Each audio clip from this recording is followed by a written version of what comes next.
Hello, everyone. Hopefully, you guys are doing well. Welcome to Past Papers practice session for corporate reporting, right? In these class, our aim is to make sure that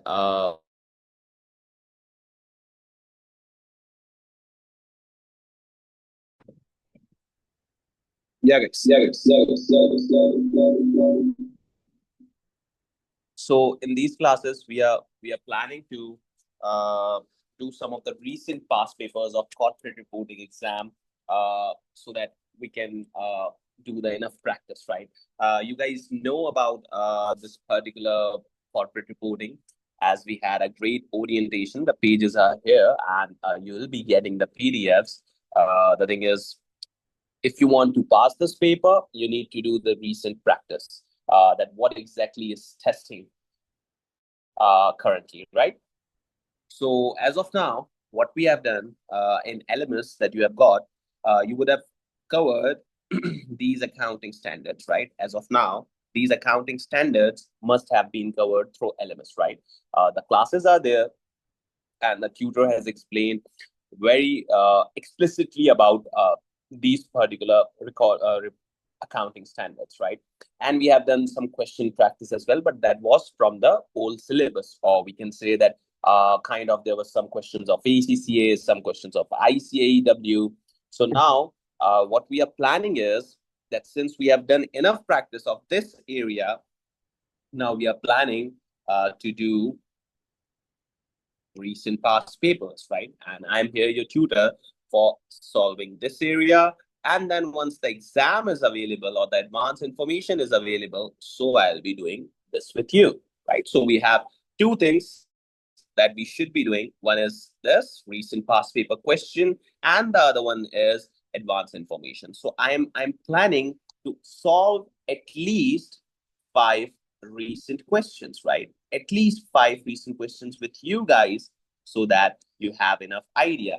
And by the time I've also provided you with the kit as well, right? The recent kit as well, so that if you guys have enough idea of solving and you have done enough questions, so you can solve these type of questions as well, right? But first, I would say that if you want to solve the kit, many of the questions would be done by our team. The remaining should be done by yours, right? The thing is that before diving into the kit, try to have seen all the classes that we have uploaded. So once we have provided you with all the classes, then you can effectively do the kit, right? Like, see, there are questions, huh? You can solve. We have done many of the questions. Like this is ethics question. Then we have property, plant, and equipment questions. Then we have leases questions. So you can do this, but once you have to see all the classes, then only you can see this. And the kit would be available on the LMS. So no need to worry about that. This complete PDF would be available on the LMS. So no need to worry about that, right? So we have provided you each and everything. The thing is that you need to study, right? So recent, just a second. Huh? And yes, guys, if you have any question, my number is with you. I'm there to support you till the end, until unless you pass this paper. Okay.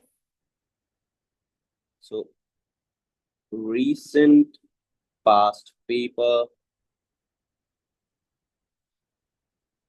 practice session, right? So, sir, which of the attempt you have opted to solve now? Let me bring that paper here first, and then I can tell you that we will be solving this paper, okay?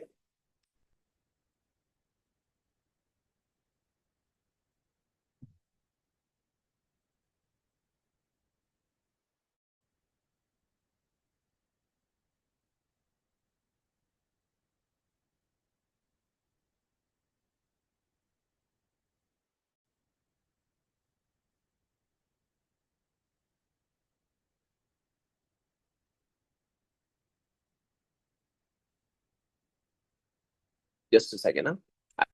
I'm just transiting that paper into your screen so it would be visible.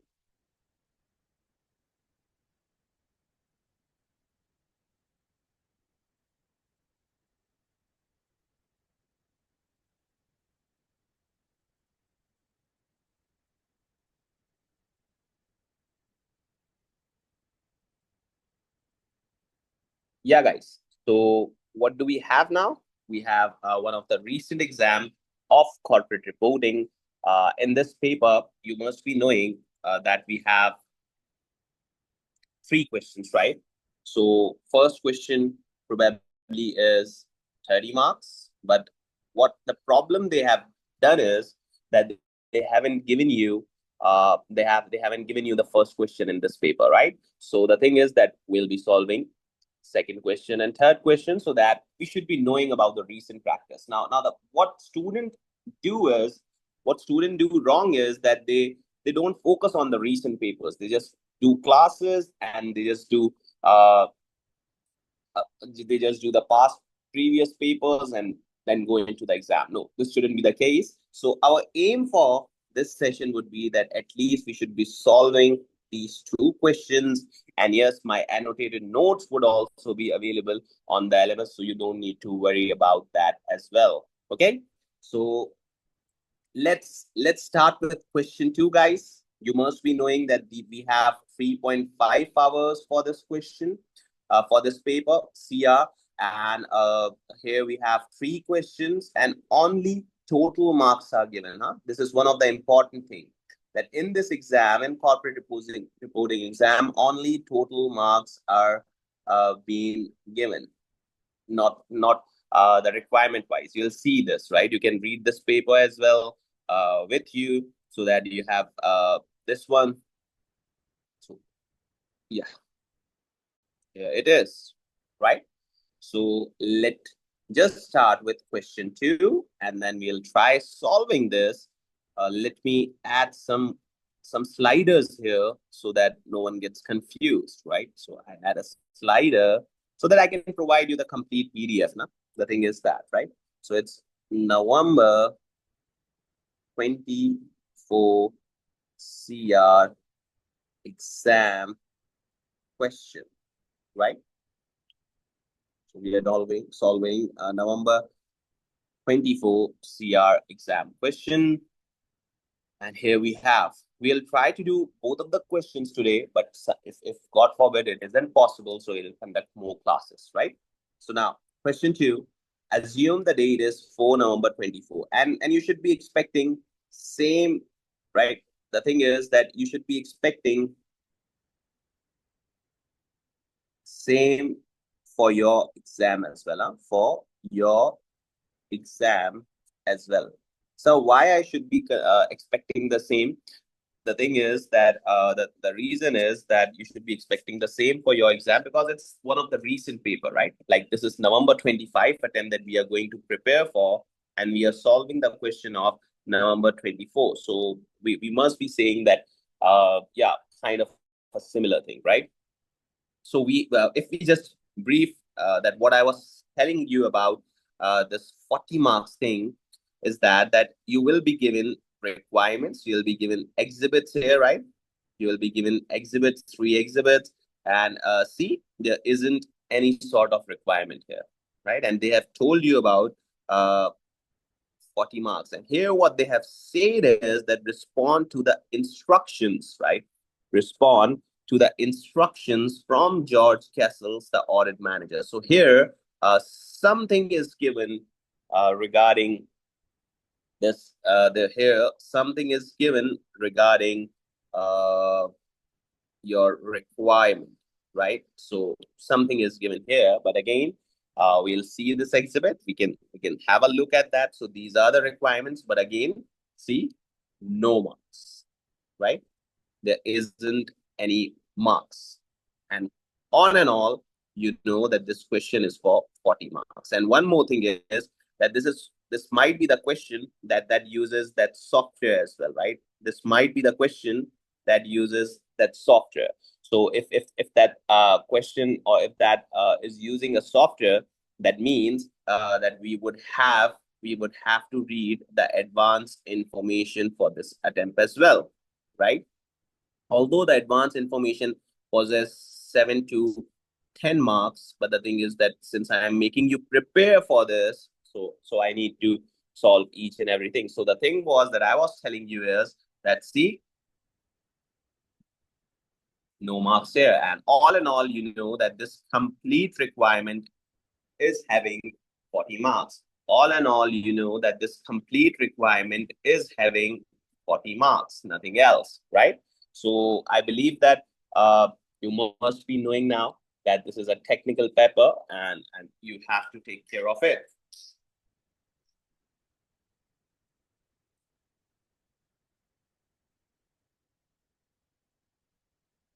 Yes, guys. So shall we start reading? So aren't we reading the advanced information first, right? I would be saying, guys, we should be attempting the question. We'll take care of the advanced information, but we should be attempting the question, right?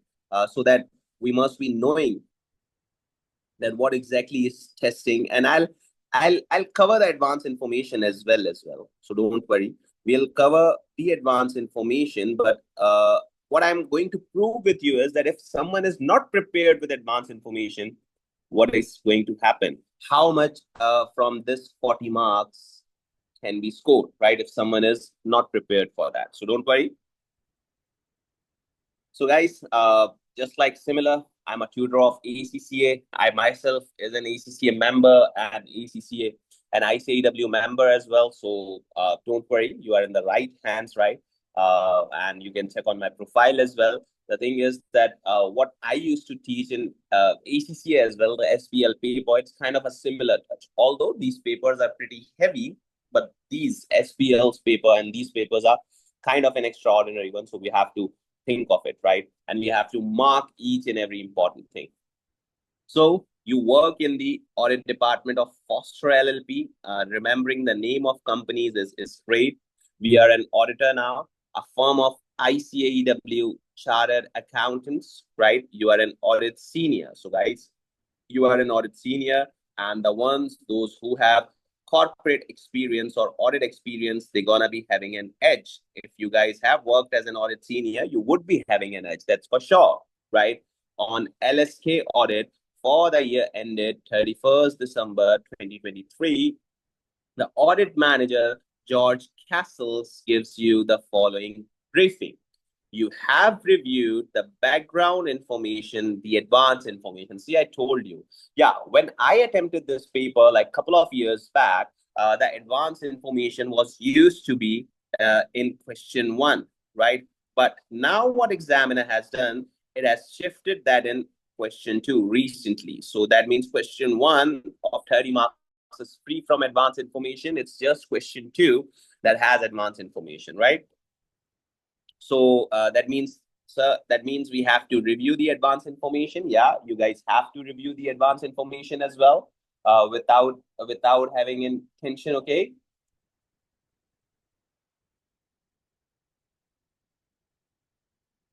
The background information extracts from the head of strategies report and the analytical procedures prepared by Ben Judd. You have also familiarized yourself with the data in data analytics software. Guys, this is the thing, right? This software, practicing this software.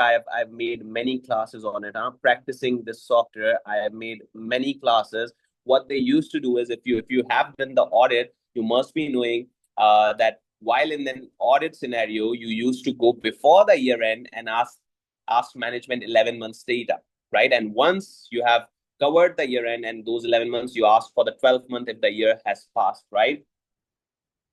So that means they have given you the 11 months data for LSK, right? Ended 30th November 2023. So LSK is the audit client. Year end is 30th November 2023, and you have been given the 11 months data, just like real scenario. So that means ICAEW kind of equip you with the real life things. What exactly is happening in real life, right? So ICAEW equips with you to you like this, right? So data for December 2023 has been imported into the data analytics software from LSK's nominal ledger. So the full year nominal ledger data for the year ended 31st December is now available, right, guys? So that means the full year data will be available in exam information. What you have in advanced information, you have 11 months data to be analyzed. So my strategy is that once we have got advanced information, right, try to write down, some good points that you think, oh yeah, that's it. Try to write down some good points that, oh yeah, that is it. It's a good one, right? So that you have an idea that, oh, okay, these were the points in advanced information. You have noted it, and now when you go into the exam, you have 12 months. Now, students what students commonly ask us, that, sir, do we have to read? Do we have to analyze that 11 months completely? So see, it's not completely, because in exam, you wouldn't be having 11 plus 1. You would be having a complete 12 months, right? So there shouldn't be much more anomaly. If there is much more anomaly, so that means there's something bad happening in an entity, right? So you should be knowing that what exactly in 11 months has ended, right? Where our projections are, where we are going to go. You should be knowing that, right? Once you have known that, and you are in exam and you have got the 12 months, so that you can relate that whether, yeah, this matches with advanced information or not. And if that matches, so that means it's quite clean and clear that you can write down those points, right? So how do we make sure that we have analyzed the correct advanced information? So the thing is that once it is released, you will be seeing me, okay? You'll be seeing my classes, you'll be preparing your points, you'll be discussing it with me. So this is how things would go, huh? This is how things would go. So Olivia Bryan has sent some information on new production facility project, okay? Exhibit 1, okay? One of Foster's key objectives is to ensure that significant risk of material misstatement are identified, and it is thought that 2 initiatives introduced by LSK will lead to additional risk. Okay, so that means, guys, that means that there is some kind of a requirement of misstatement as well. And that means that accounting standards have been tested, and you have to take care of that as well. Okay, and identified and thought that 2 initiatives introduced by LSK. So in advanced information, they would have discussed 2 initiatives as well. So we'll read that advanced information and we'll think on these initiatives as well, right? Will lead to additional risks. So Eric Penn, LSK's accountant. So Eric is our accountant, okay, has sent some information relating to these initiatives and how they have been accounted for in LSK's draft financial statements, 31st December 2023. So a common mistake that I see is that wrong accounting treatment, and we have to investigate that, right? So wrong accounting treatment, and we have to investigate that, okay? I have set out in a separate document my instructions for the task that I would like you to perform today, and it's Exhibit 3. So Exhibit 1 needs to be read, okay? So we have to read, to be read is, but guys, this session would take around 5-6 hours, right? We have to do many questions, of practice, and these sessions would lead you to pass. Just remember this, yeah. This is the session that's going to pass, that's going to allow you to pass this paper, huh? So to be read is the advanced information that we need to read it, okay? Then we have Exhibit 1, Exhibit 2.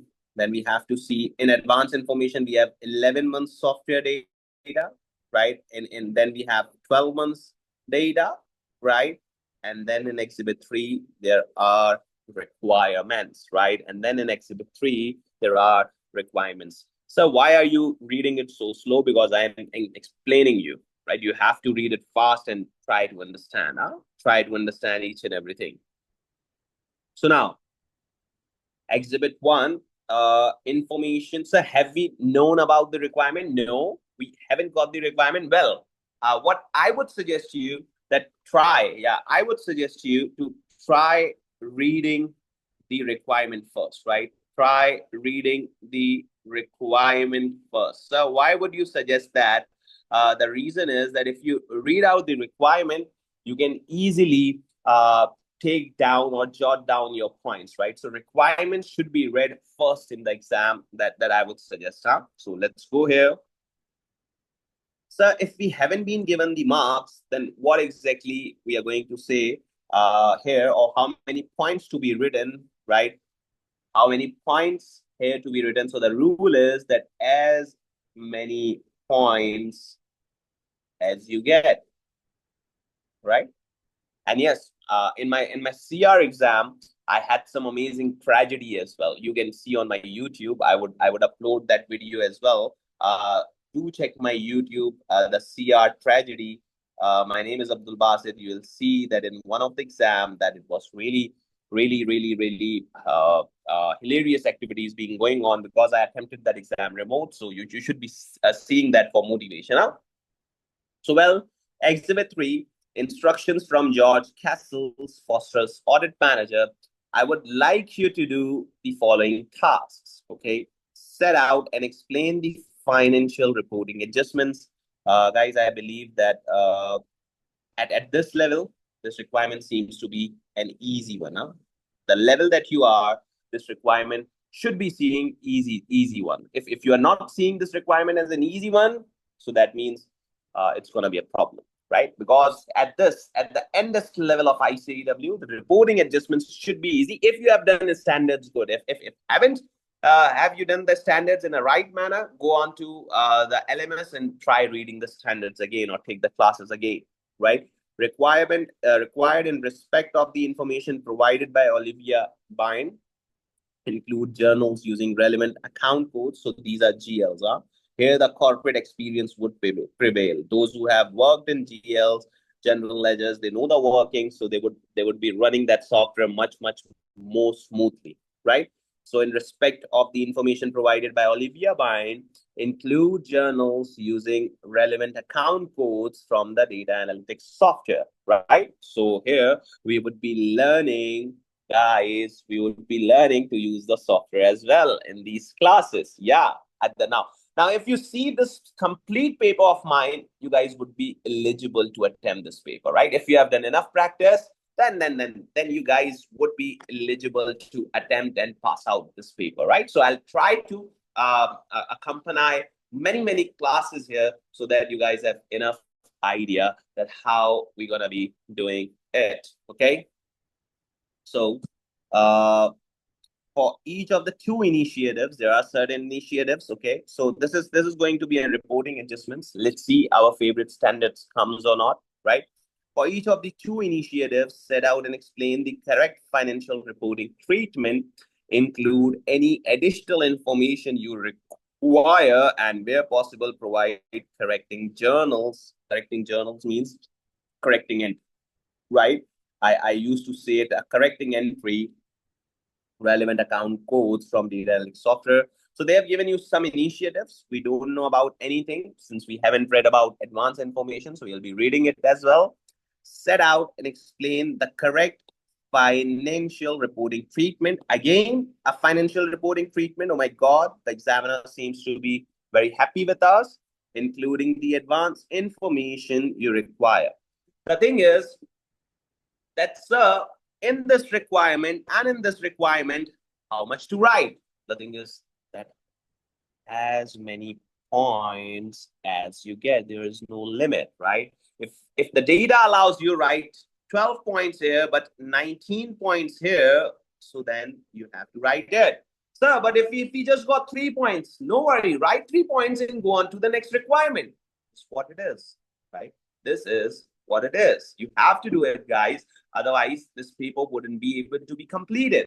If you goes to the qualitatively, the paper could be the problem, as you'll be going on to questions again and again, seeing down the requirements. This isn't going to be the case, right? You have to write it again. Then, so again, a financial reporting adjustment. Then we have again the financial reporting adjustment.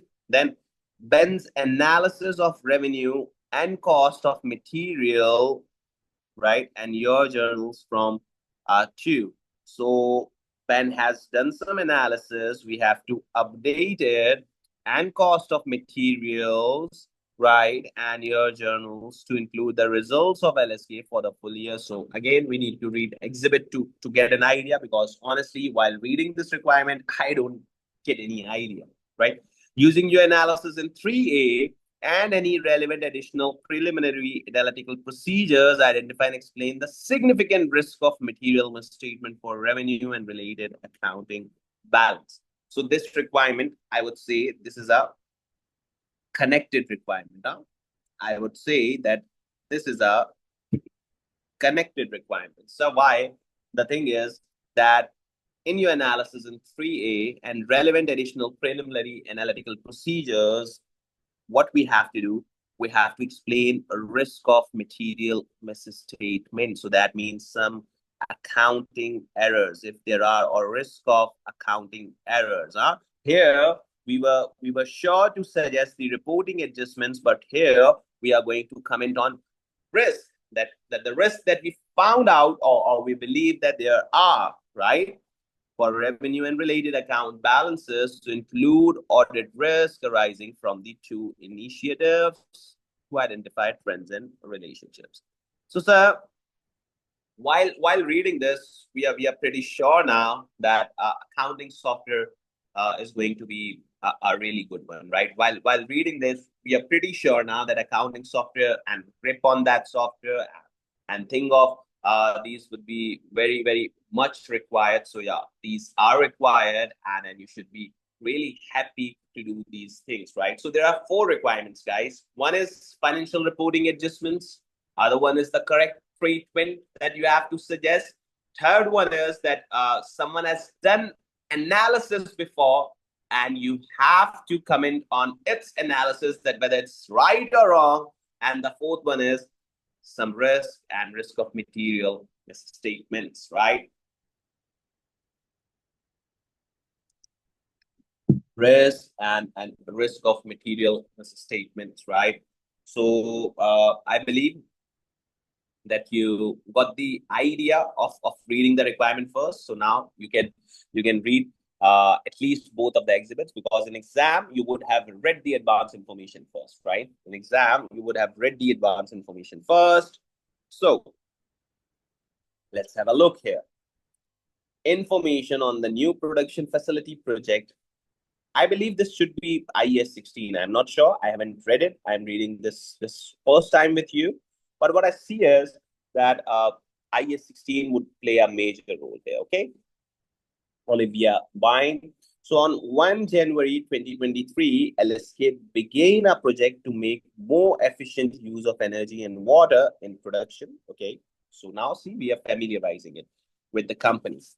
The project was completed by the end of April 2023. Okay, so Jan 23 would be the first date, and it got completed on April 2023. A new machine to support the project was brought into operation on 1st July 2023. Okay, so 1st July 2023. Now, in December 2023, as part of the year-end adjustments, I capitalized the total project cost by transferring these costs from account. So what is this? This is a GL. Once we'll do the practice on, this is general ledger, once for prepaid expenses. So once we'll open the software, you would have got an idea that how we're going to be doing it. Don't worry, we'll be conducting many classes on software as well. So in December 2023, as part of year-end adjustments, I capitalized the total project cost from the prepaid expenses. So what we did might be we did asset, debit, and prepaid expenses credit. We did that, right? Assets debit, we capitalize it, and expenses to be credited. So I have set out total project cost. Now, guys, I believe that this is purely an IES 16 scenario. How, sir? If you haven't done IES 16, I would suggest please go to the accounting standards classes, which we have uploaded for you. Now, cost of machine, installation cost, transportation cost. Oh, whether this needs to be capitalized or not, I believe You remember the rule, huh? The rule was that every cost that allowed you to brought that asset into the working conditions that needs to be capitalized, right? Software to integrate, and then training cost. I believe that this shouldn't be capitalized. Training isn't capitalized. The employees are never capitalized. So this was wrongly capitalized. Therefore, they were asking you, huh? This requirement seems easy, I would say, huh? They were asking you the financial reporting adjustments, huh? Freight costs, project cost delays, penalty clauses were enforced by LSK distributors. So they have capitalized the penalty clauses as well. I'm not commenting now that whether they should be done or not. Just think of it, huh? A penalty cost is capitalized. Would you believe that? Huh? A penalty cost is capitalized because of delays. Project management consultancy cost. Okay, so total project cost it is, and now the machine is used to extract water from nearby river and has a 3 years of useful life. Okay, so it's basically extracting water from the river. So LSK has ongoing legal. Now think of the requirements. Think of the requirements that financial reporting. The requirement was financial reporting adjustments required. They have done the treatment, and we have to suggest the adjustments, right? We have to suggest the adjustments. So think of it. Think of it. Forget advanced information. Forget your question 2 or requirement 2 or 3. Just think of it, financial reporting adjustments. So IAS 16 adjustments, I believe it's required, right? IAS 16, and then a 3 years LSGS ongoing legal obligation. When you think of legal obligation, I believe that IAS 37 might play the role. See, we don't have the requirement wise analysis, right? We don't have that. Then to undertake environmental work to maintain the river. So I believe this is an dismantling cost. In IAS 16, we have learned dismantling cost. In IAS 16, we have learned dismantling cost. So for each of the 3 years, the annual cash outflow from operating the machine will be 1350. Okay, so annual cash outflow would be 1350. This will be paid annually in arrears, with the first payment being made on 30th June 2024. And today's date was 4 November 2024. This story started at 1 January and ended at April. So in 30th June 2024, we have to start paying this dismantling cost, right?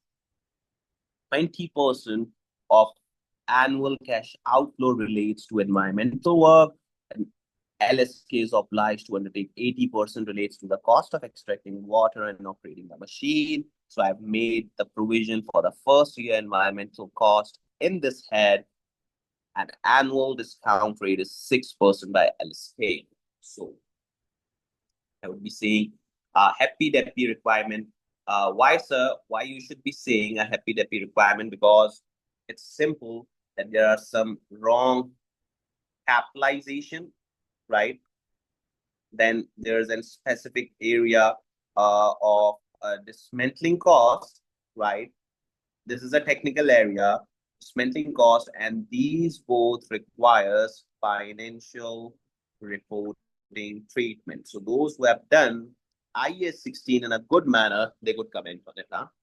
They could comment on it. So those who have done IAS 16 in good manner, they could definitely comment on it. Okay. So guys, if we just go on to the requirement and see set out. So we have to set out and we have to explain the adjustments required in respect of the information provided, including journals, using account codes from data analytics software. So in this requirement, what I see is a software part is very less. In this requirement, what I see is the software part is very less, but yet again, we'll see that what we can write. But while reading this exhibit, what we see, the management has done some wrong capitalization, one thing.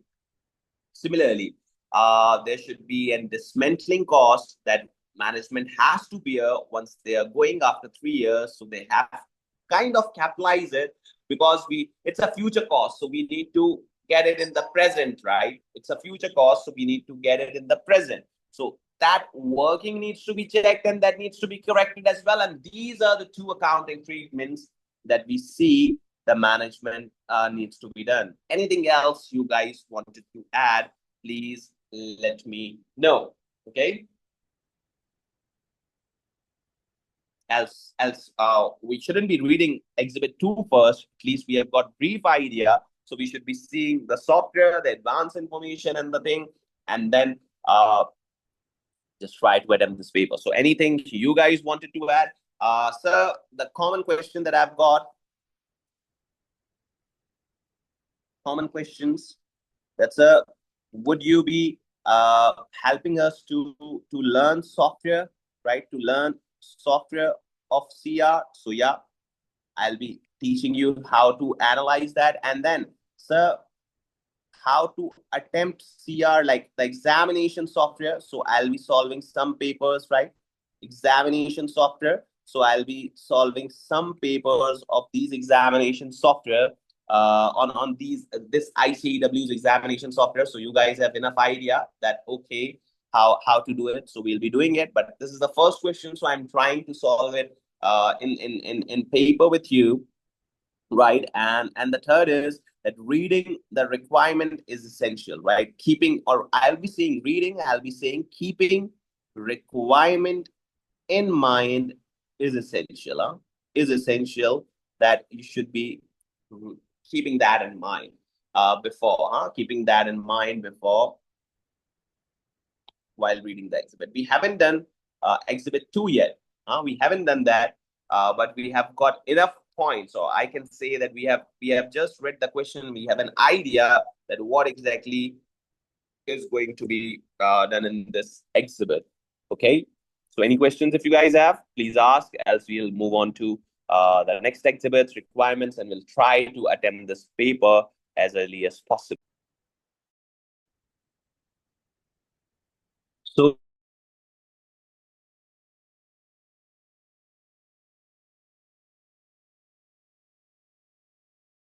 what we are supposed to do now is we are going to solve the question 1 with the maximum requirements or maximum things that we got. Okay.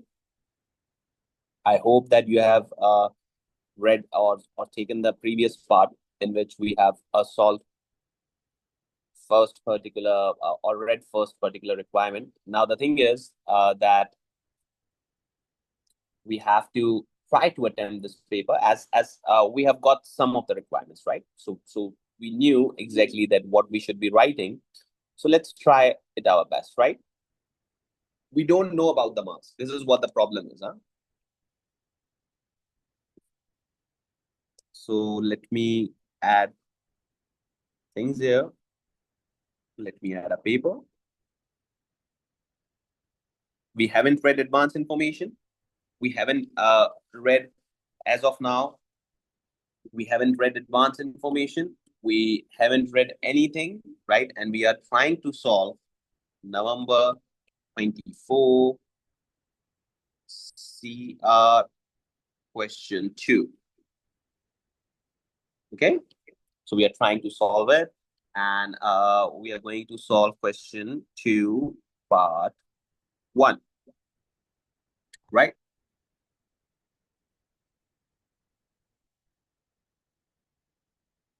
Okay, we'll practice further questions on software as well, right? Further questions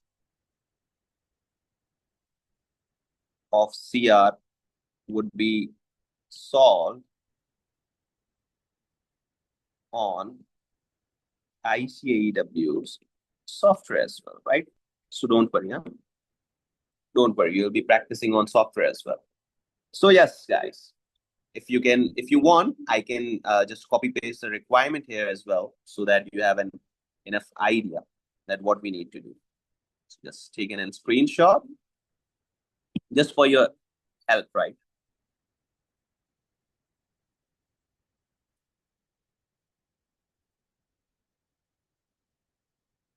is the requirement. Okay. So financial reporting adjustments. I believe that you know that they capitalized all the cost, which was incorrect, right? We don't know about the marks. So the maximum we can write, we should be writing. Yes, you have to manage the time without losing any sort of time. So the capitalizing. So why you are not drafting or typing it on the ICAEW software? See, at this level, the software practice doesn't matter that much. It's the knowledge that you want, but for you guys, I'll be doing it. Don't worry, yeah. For you guys, I'll be doing it. So yeah, the capitalizing of all project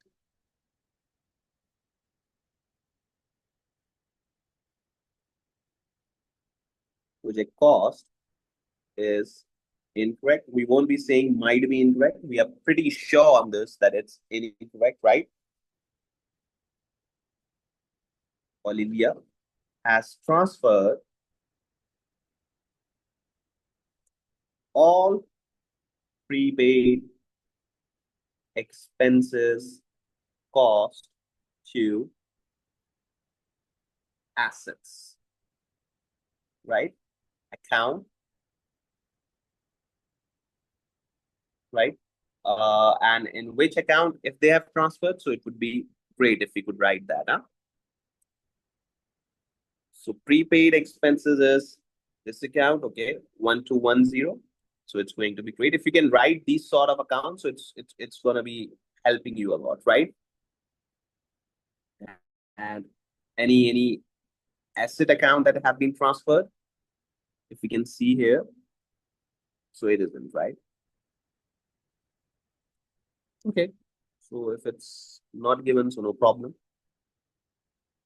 No problem. If it's not given, so no problem.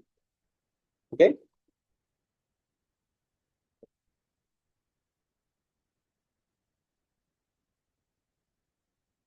Now, the project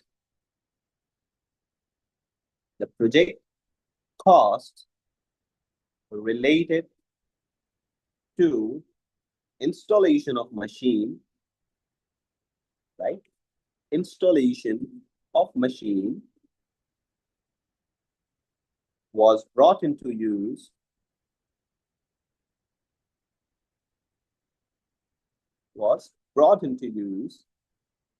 on 1st July 2023, right? And therefore should be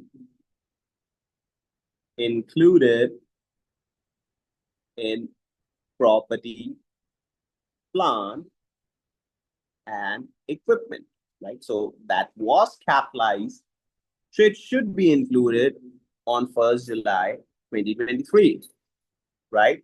Since it was capitalized. So it should be recorded on property, plant, and equipment, or we can say plant and machinery, which it is, right? And should be depreciated for 6 months, right? And should be depreciated for 6 months period two. Now, what's the year end? What's the year end?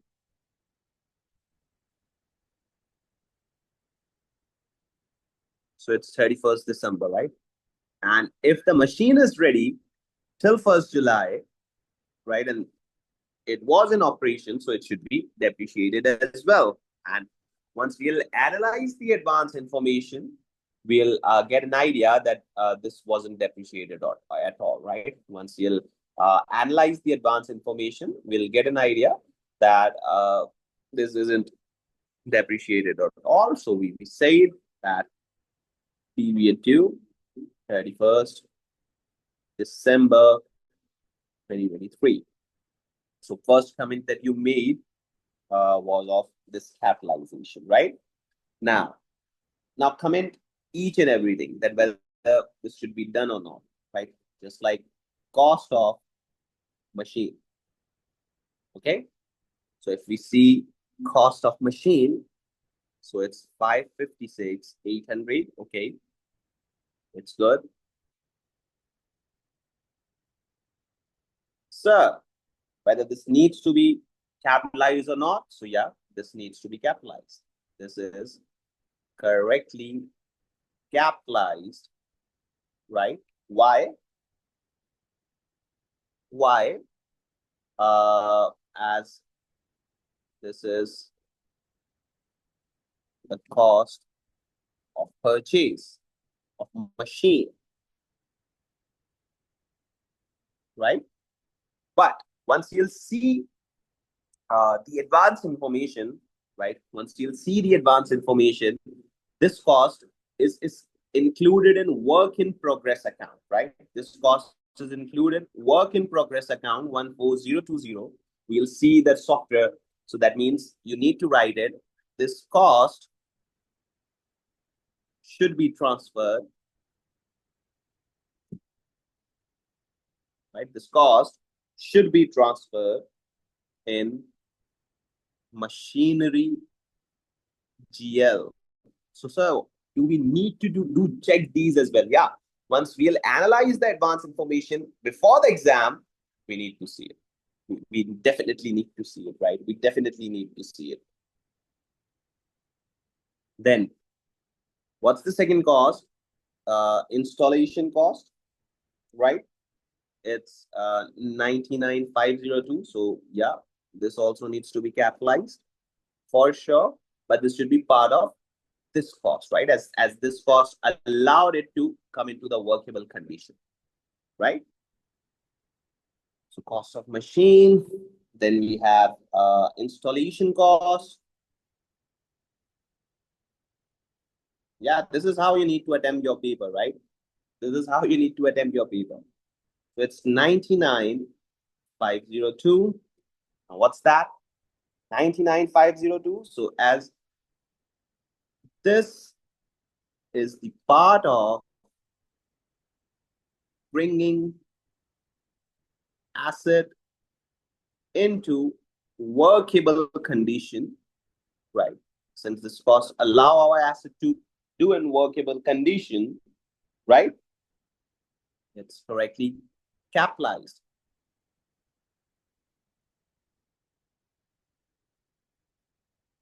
right?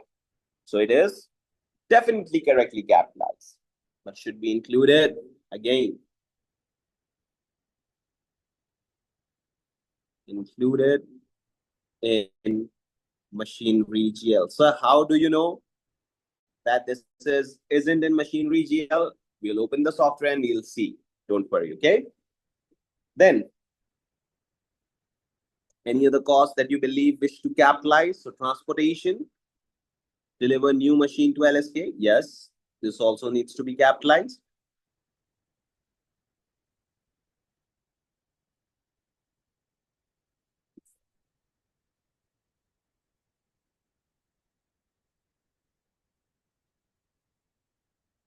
Right?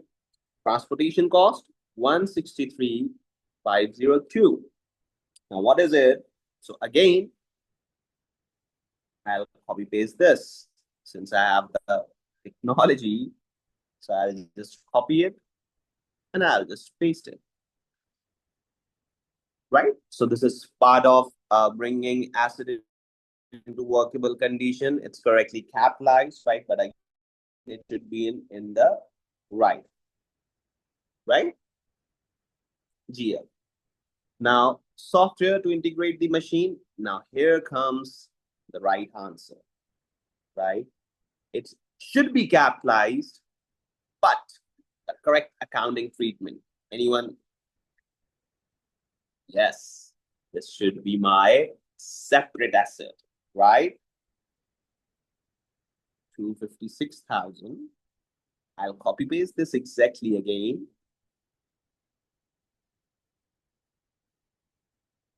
I'll write this here, correctly capitalized, but should be made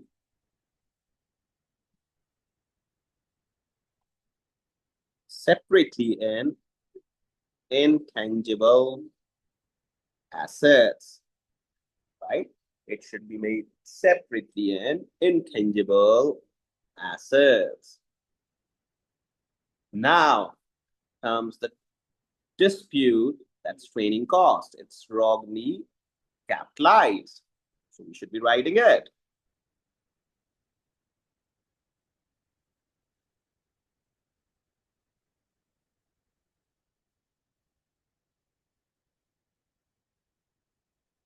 Right? So this cost is wrongly capitalized and should be expensed out. This should be expensed out. This must be expensed out, right? In admin training GL. So how do you know about GL? It's in the software. You'll see it. Don't worry.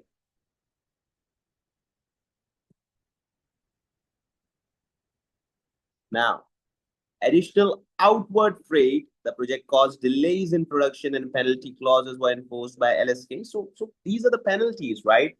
And these freight charges and all that, these are because of the management's mistakes. So they cannot make that asset.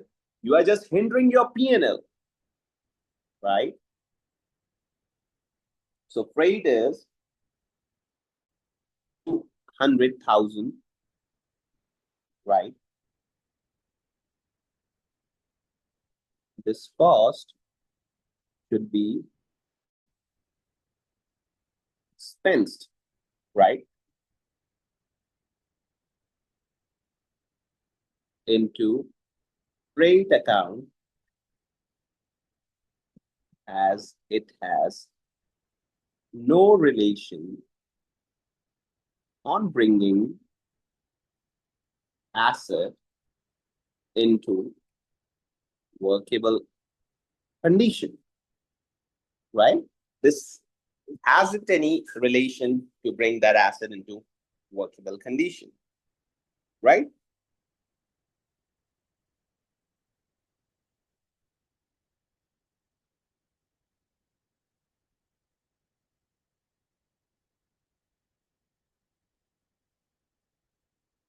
Now, management and consultancy 30 to 500. Now that depends. Remember, guys, remember that consultancy, right? It's 30 to 500. So what we're going to be saying here, we're going to be saying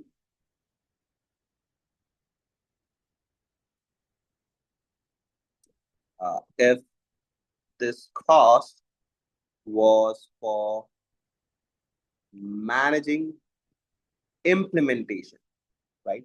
If this cost was managing implementation, so it should be capitalized, right? It should be capitalized. But if it's initial feasibility, if it's initial feasibility, so it should be expensed out, right? So it should be, and it must be expensed out, right? Because it's of initial feasibility. And now total it. So the total cost is 1,369,177,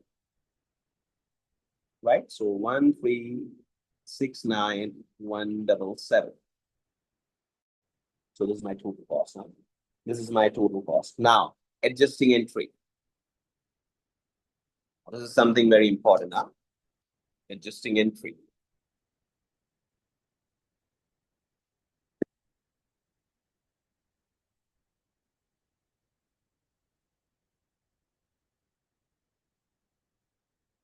So you have to write the GL, right? And debit and credit as well. So we'll be doing machine, plant and machine. This would be debited, and the amount is which amount? So this,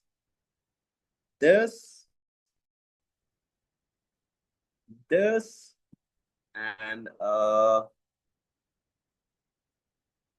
let's say this. So total it. So it's going to be 852. It's going to be debit, right? 852, 452. It's going to be debit, right? And then debit intangible assets. It's going to be 256,000, right? And then debit rate, since this was an expense, main marks lies here for this entry. So this was 200,000, right? Then debit, the COGS, right? Training and all that. And what was that? It's 6725. And then credit, because they all made it into work in progress asset account. It all made it work in progress asset account. So this would be credited. So this would be credited, and that's 1369177. Okay, so what are the GLs now, if you can tell? So the GLs are 14020, 14040, sir. Where did you get that? From advanced information. Once you'll analyze that, you'll get an idea that these GLs are mentioned in those software. Rate is 50240, 50267, and 14100. So the first part is that you have to suggest the adjusting accounting treatments. And I believe this was an easy part, right? Apart from the analysis of the software, this seems to be an easy part, right?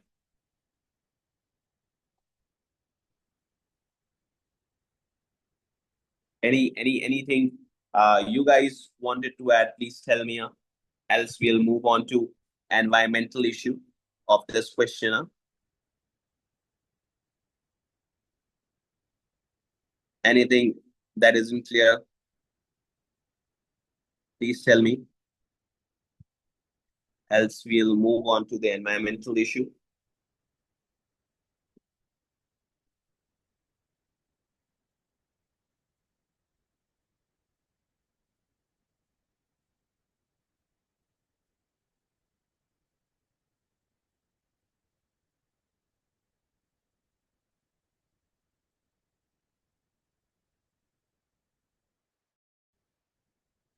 Yeah. Any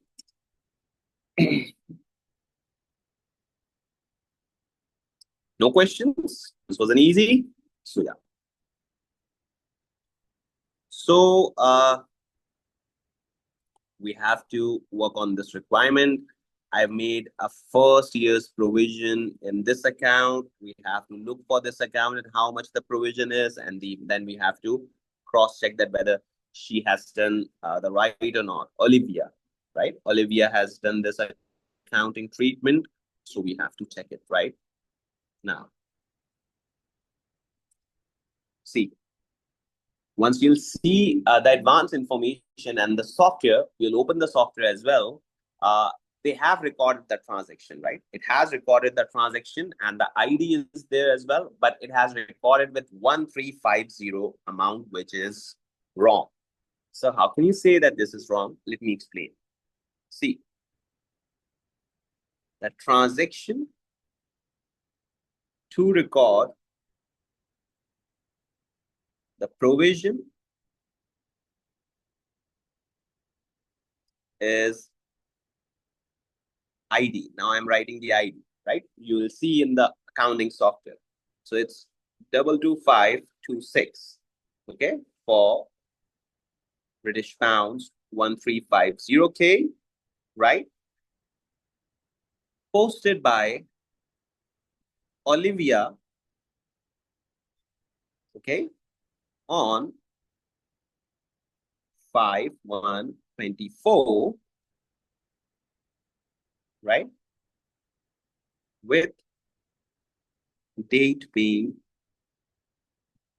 31st December 23. So we used to do that. right? What happens is we open the accounting period of 31st December 2023, and we just on this date we open the accounting period and made entry here, so the effect comes before that, right? Effect comes before that. A CFO approval is usually required to open the accounting period, so it's totally upon that, right? And debits have been admin, right? What she has done is admin environmental provision, which is right, debiting the environmental provision or the expense, right? And credit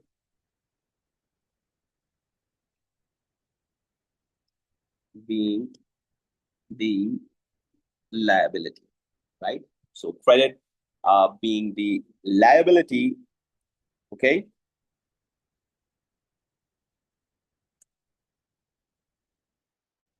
The entry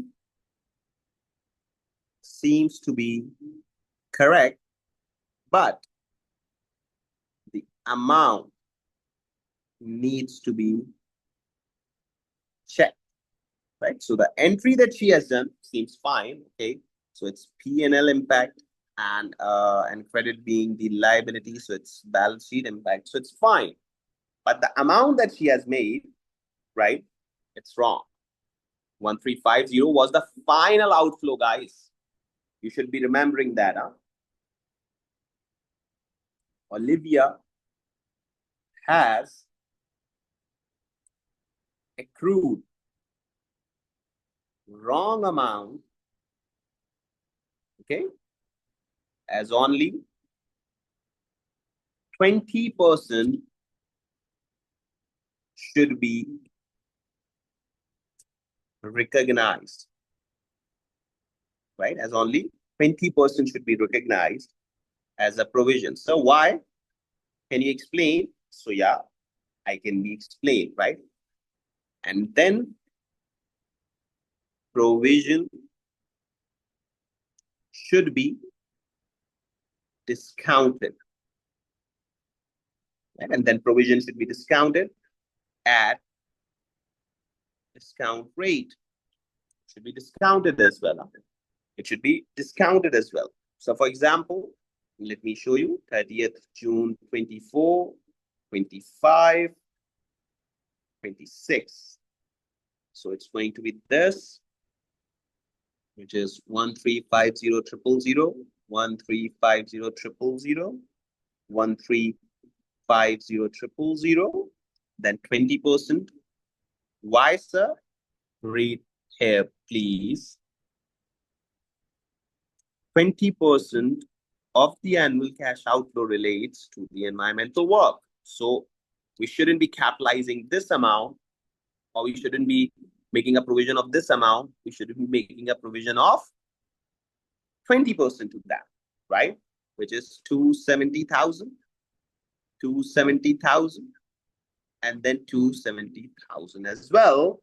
And then discounted at 6%. So it's going to be a discount factor 0.943, 1 upon 1 plus R, if you remember the formula, raised to power n. So 943, 0.89, 0.84. So it's going to be 254,610, 240, 300, right? And then 226. Let me calculate 800. So it's going to be 721710, right? So it's going to be 721710. Okay. So Olivia's spelling errors can be done. Huh? Initial entry requires adjustment, right? So what adjustment is required? It's simple. That credit, admin, environmental provision, this that she debited. So we'll be crediting it for sure.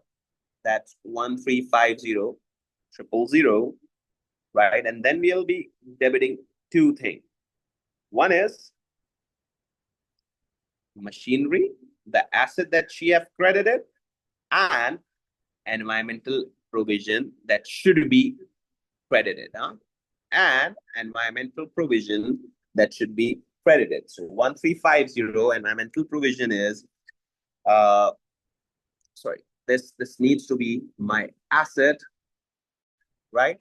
So 721710, and balancing figure should be my environmental provision at 628290, right? And one more thing is the provision would bring finance cost or unwinding of discount. Finance cost. We used to uh, write these unwinding of discount. A term here, unwinding of discount, right? That should be 721710. This is my asset, right? Into 6%. And since it's just 6 months, so 6 divided by 12. So it's going to be an interest cost of 21,651, which is going to be debit finance cost, 21,651, and it's going to be credit at environmental provision. And if you written the GLs, it's going to be the grade 1, right? If you written the GLs, it's pretty going to be grade 1. Okay. The GL would be 74000. You have to search in the software. I'll teach you how to do that. 27100. So 21651.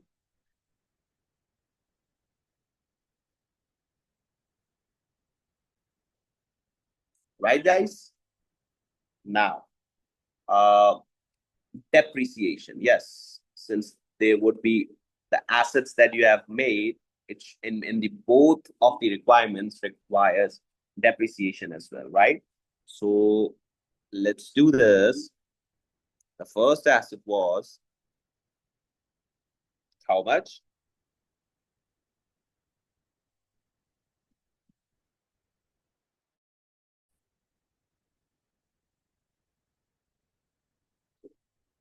Journal 1 was 852, 452. Where did this come from? This here. And then J2 was 721. That's capitalization 710. So it came 1574162. And then J3 is software. The general 3 is software. It's going to be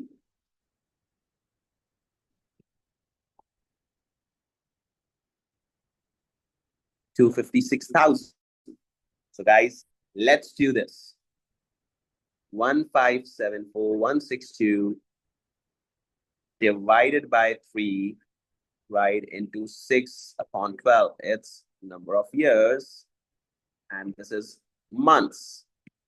So it's going to be 262,360, right? And here we come, 256,000 divided by 3, since the project's life is for 3 months. So it's going to be 42,667, right? So now the last entry for this debit, that GL would be 50500, cost of sales, depreciation 305027, the accumulated depreciation, that's 12400. So how did you get that GL from the software? And I dived in chart of accounts. So those of you guys who have worked in an industry, it would be easy for them, but I'll teach them, those who are not working yet. So it went to debit there, and 42,667, as this is for software accumulated depreciation. and then credit, it's going to be 14020. It's PP&E accumulated depreciation. It's 262,360, and here we got this requirement done. Yeah, we would have done it pretty much earlier if we would have solved it on, I must say, on software. So we'll be doing it, don't worry. So now the marks. What do you think that of this complete journals and all that, how much marks would we have got? It's see a total marks in the examiner answer. If you'd see total available for this requirement, it's isn't in the question, it's in the examiner answer. So 8 marks. So we've just got 8 marks by writing all these. See, I've written it with perfection, right? I've tried writing it with perfection. So you are not sure that you should be writing it like this, but if you have attempted somehow 70-80%, so you would have got 8 marks easily. I've written GLs, I've totaled the amount, I've written the entries. So yeah, we need to do it, and once we are able to do it, so we can easily requirement done. Okay, guys. So for this session, it is all. In the next class, we're gonna be trying to do this requirement and reading this exhibit. So there'll be multiple classes for one particular question, and we'll try to do it. So there will be approx 25-30 sessions of mine to do some recent past papers, right? And then you will be prepared once you have done accounting standards, you have done previous papers question, and then you are now doing the recent past papers. So you'll get direct idea. Okay, guys. So this is all from my side. See you in the upcoming session.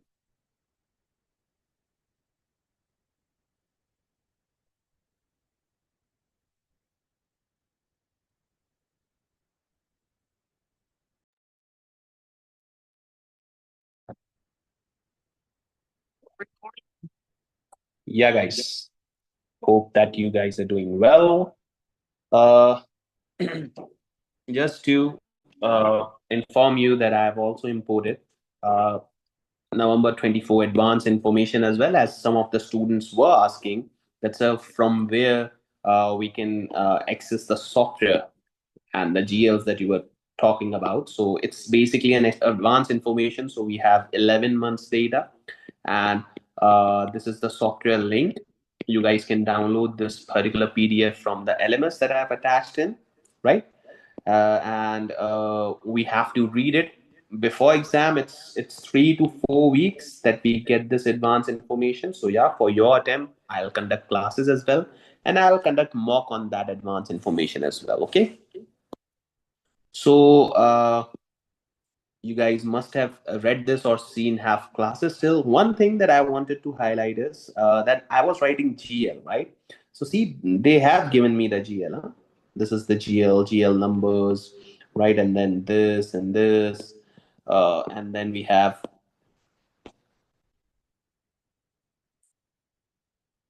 all the revenue and analytical procedures they have given you, right? So see, they in the previous classes we have read exhibits that are given in exam, but this is advanced information that has been given previously. So I have analyzed it separately. Please see that class as well, and that needs to be done before the exam, right? Like 3-4 weeks before, so that we are prepared and we know what exactly they're going to test. While reading this advanced information, you are pretty sure, what I see is you guys are pretty sure on the requirements, on the questions that are going to be asked, on the standards that are going to be tested. And this advanced information could easily give you 10 to 12 marks. Okay? So analyzed separately, no problem. Yeah. So in last class, we attempted this requirement, which was of 8 marks. We got it from yeah. So we got this of 8 marks. Okay, right? And then we did it. Now we have some two initiatives. This requirement seems to be me for some good marks, right? This should be 15, 16. The thing is, the reason is that there are two different treatments that needs to be checked. So I totally believe that, yeah, this is a lengthy requirement, I must say, right? So this would take time, this would take analysis, this would take pretty much effort, right? And therefore, I'm taking small sessions of 40 minutes so that you guys can easily adapt that. One thing is that you should be having good practice of standards. Therefore, in your LMS, you can see that there are structured manner of classes that you have to see standards first and then you have to discuss it, right? So this is particularly an important one that we should be seeing on. Okay. So shall we read the second requirement? That's for sure. I'll just take it.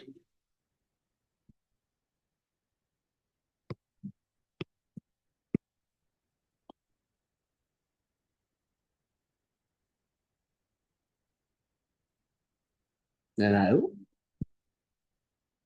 just paste here.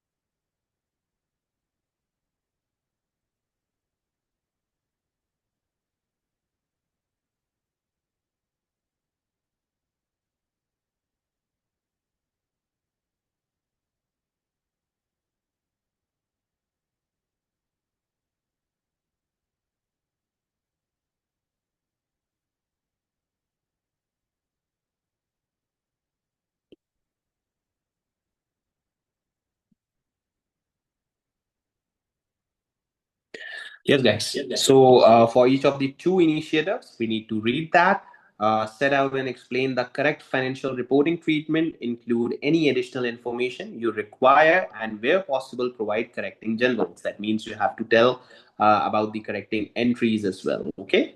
And relevant account codes. So see, therefore, grip on advanced information is required, and therefore I have taken a separate class on it, right? So grip on advanced info is required here. And approx, we should be thinking that there are two initiatives. If each of them carry 8 marks, so we have at least 16 marks to spend here, right?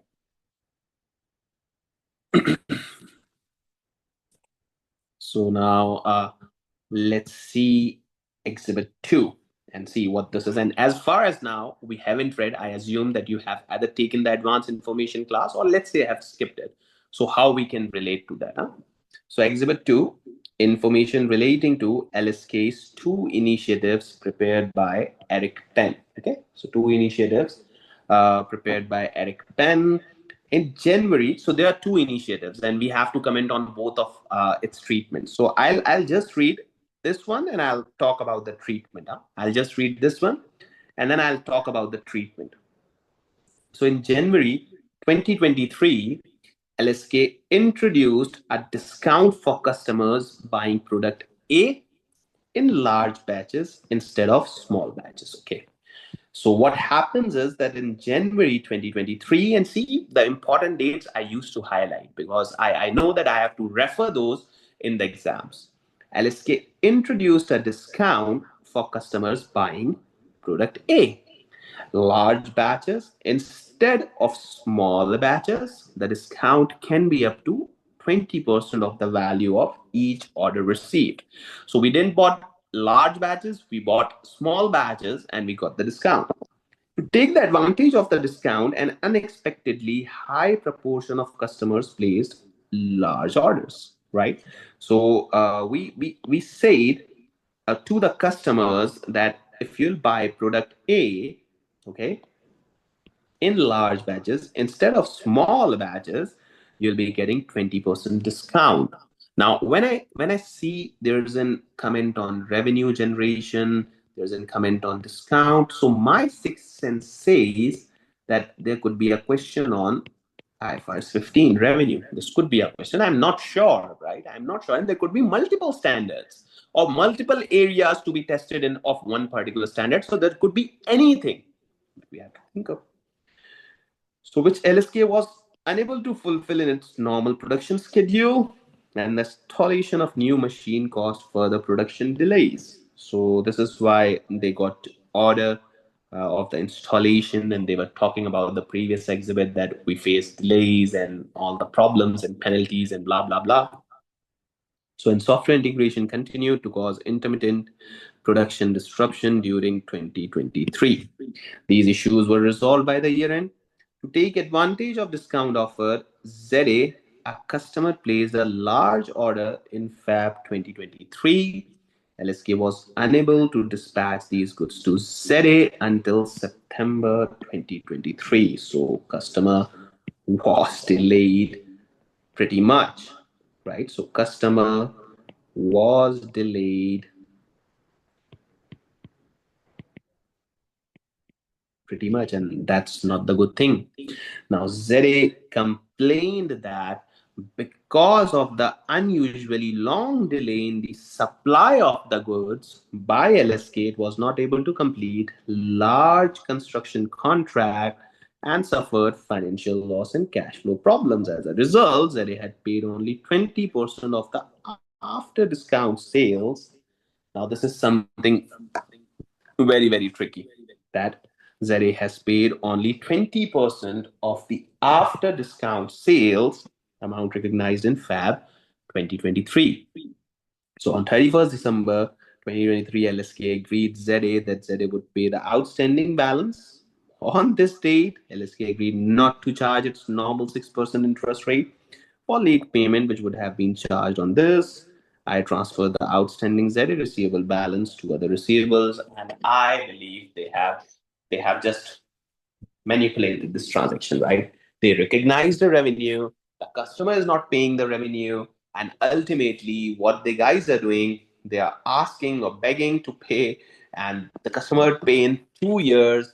And the problem is that we won't be charging interest. So, what I see is, right? What I see is that this seems to be a loan type transaction. I hope you guys remember in your accounting standard classes, Mustafa had told you that commercial substance over form. I believe that you remember this concept, huh? Substance over form, that rather than legal terms, in legals this is sales, but in commercial reality, I believe this is a loan type of transaction that we used to think on. It's not that I am arriving on the conclusion, but what I see is that this type of thing has been introduced here, and this transaction whenever this transaction get impacted, commercial reality will always prevail. Just check on IFRS 15's classes that you guys have been taught. It's easily there that, yeah, commercial reality would prevail, and that's pretty for sure. Did you guys get that? Shall we draft the answer? And then we have to suggest on, I believe then we have to suggest on the entries, the journal entries, because they have posted all the balances in other receivables, right? So financial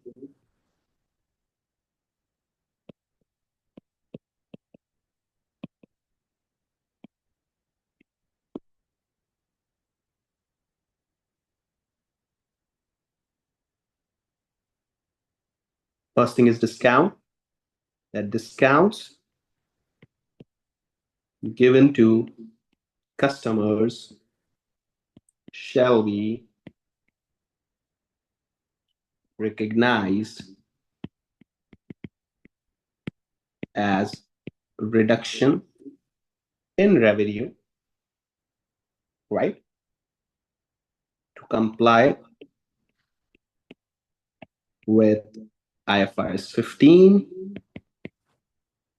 which LSK should confirm.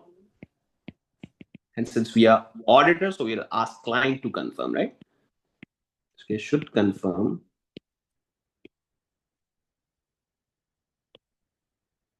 while preparing the financials. And you'll check it as well, right? Now, explain the discount treatment, right?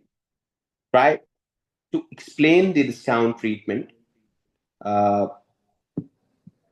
yeah, so that you guys get to know the amounts as well, right? So that you guys get to know the amounts as well. That what exactly is the amount. Apologies, my video camera is getting turned off. I don't know why, but let's continue. Yeah, discount appears.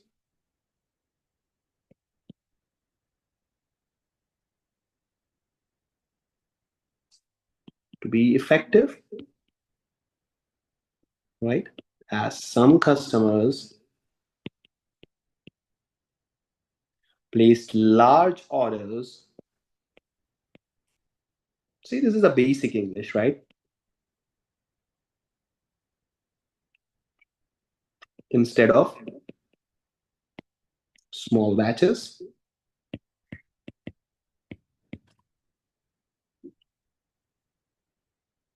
This could be cross-checked by from software as well. So how can we cross-check in software? See the advanced information class that I've taken. See that, please. This could be easily cross-checked, right? In that class, I've shown you that revenue has been increased significantly, and the reason seems to be this software, right? So you have to relate that software thing as well, right? You have to relate that as well.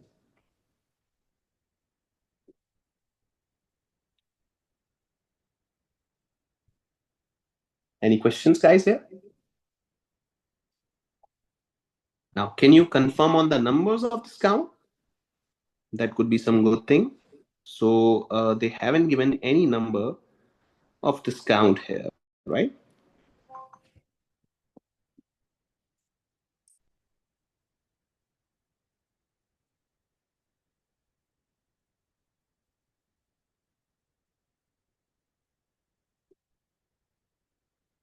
So now let's work on that. So there isn't amount, but what I see is, what I can say is, if you'll deep dive, I'm not going to write this in exam, but just for you, I'll prove this. Huh? Deep dive in DAS to confirm the amounts. You guys can confirm the amounts here from as well, right? Well, now explain the scenario further. However, LSK's production appears to have struggled, and that's for sure, that have been given in the exam, right? To meet the demand. For all the software related thing, go into the advanced information class. In that class, I have totally analyzed that software, okay? Appears to have struggled to meet the demand, and dispatching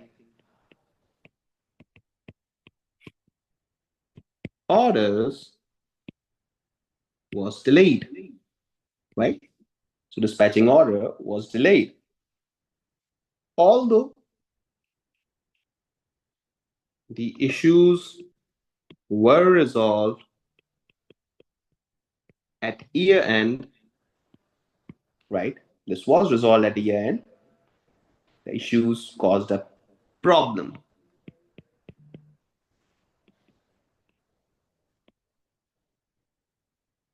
Okay, the issues caused a problem from the recoverability, right, of receivable balance from customers. Now here replicate ZA, like ZA. You couldn't just take the money back from them, right? Now, if we talk about the effectiveness, huh? If we talk about the effectiveness of this transaction, so at 31st December 2023, LSK are effectively providing an interest-free loan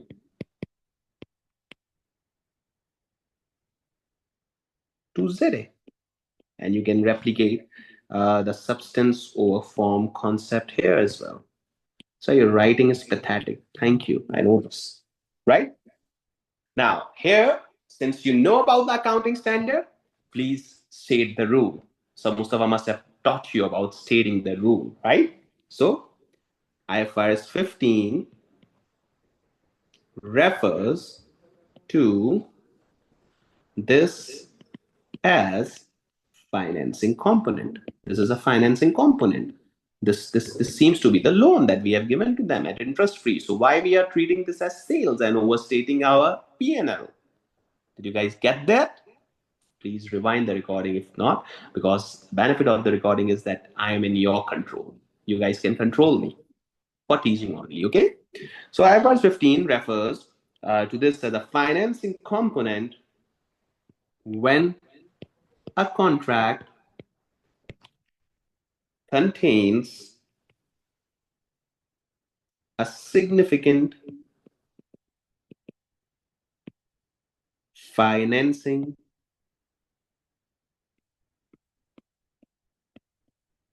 right, a significant financing component, such as in this case, where the period is 2 years, right? The amount of consideration amount should be calculated, let's say, by using time value of money, okay?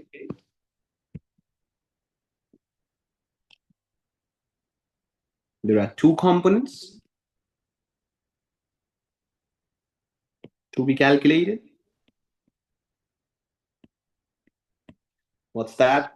The value of goods to be sold or to sell that we have sold and the financing component. Right? And how to separate that? To separate these both components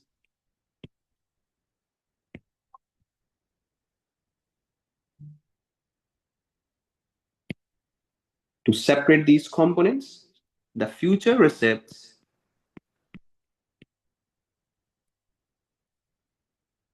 are discounted, right, to present value at an inputted rate at an rate identified. So I need to convert it in present value and identify the difference as the financing component. Okay. Now, this is a separate science that's which rate should be used. So that's a separate thing you can say. The rate that has been given to you, right? The rate that has been given to you. So the first correcting general that I need to reverse is I need to go into the system and identify the entry that I need to reverse is that ZA sales invoice, right?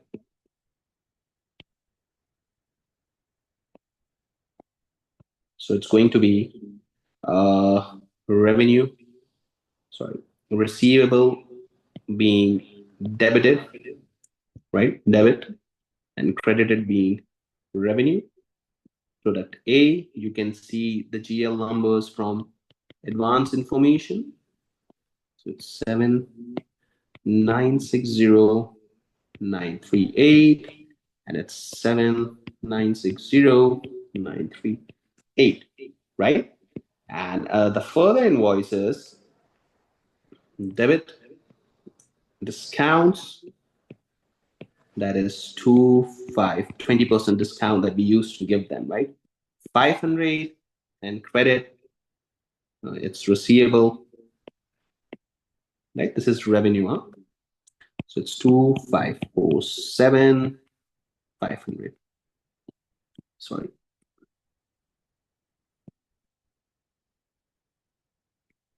Okay. So now what I have to say is that ZA has paid 20% of the net amount, right, by 31st December 2023. So that means 7960938 minus 2547500, it's equals to 5413438 into 20%. So it went to 1082688. So leaving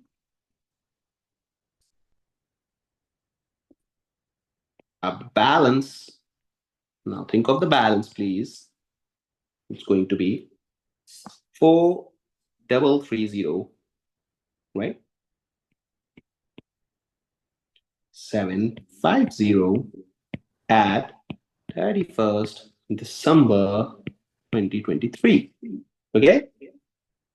Now, see, I haven't done anything. I've just explained what they have done now.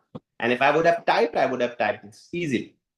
So this has been transferred by Eric. Again, I linked it with the scenario from receivables to other receivable. So I just accumulated that with other departments. And so debit receivable, it's going to be 4330750.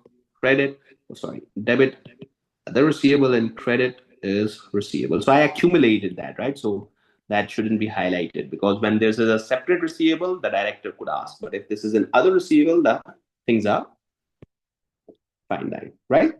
So now this should be, guys, if you'll write the GLs from seeing the software and advanced information, you guys would be getting more marks. That's for sure, right? So this should be discounted using 6% for 2 years, right? So the receivable in 2 years' time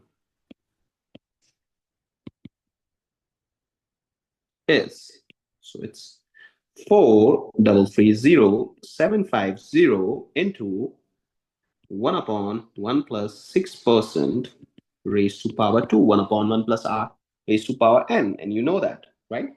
So it's going to be 3854343. That means if this amount was supposed to be recovered now, this could have the value of this. This is time value of money, right? So if this would have been received, so the financing element is, that means the interest element that we are used to going to hide this is 3854343. It's going to be 476407. So that means debit revenue product A 476407, credit, it's going to be financing income that we have wrongly treated, right? Because we have provided the loan. So 476407, right? And yes, one more thing. LSK must consider here a separate thing which you must have forgot. Impairment of receivable as well. Huh? Impairment of receivable as well as per IFRS 9, as receivable is financial asset. Okay? And therefore it should be following the this criteria. If you want to implant this IFRS 9 as well, you can say here, right? As there have been negotiations going on, so expected loss model should be followed. Huh? So if there is an I'll just quote a little bit so that I can get maximum marks. If there is an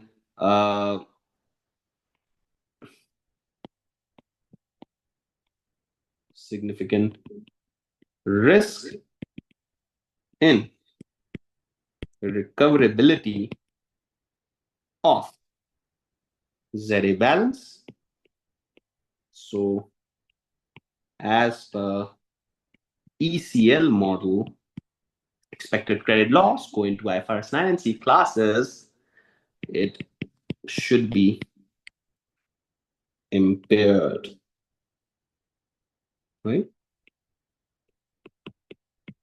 So now, guys, we deep dived in IFRS 9, 5, 15, and somehow we got to know about IFRS 9 as well, right? So in Initiative 1, we can say that this was pure IFRS 15 and a little bit IFRS 9. So in this question, what we see is that there is an IFRS IES 16 from the Exhibit 1, and then IFRS 15 and IFRS 19 as well. We'll read this as well to see exactly. This is probably, yeah. So this is probably the second initiative, and then we have 3A, 3B requirement as well. So I'm taking in small shots so that you can easily take it, because you guys are very small in terms of me, so I should be explaining it to the best thing.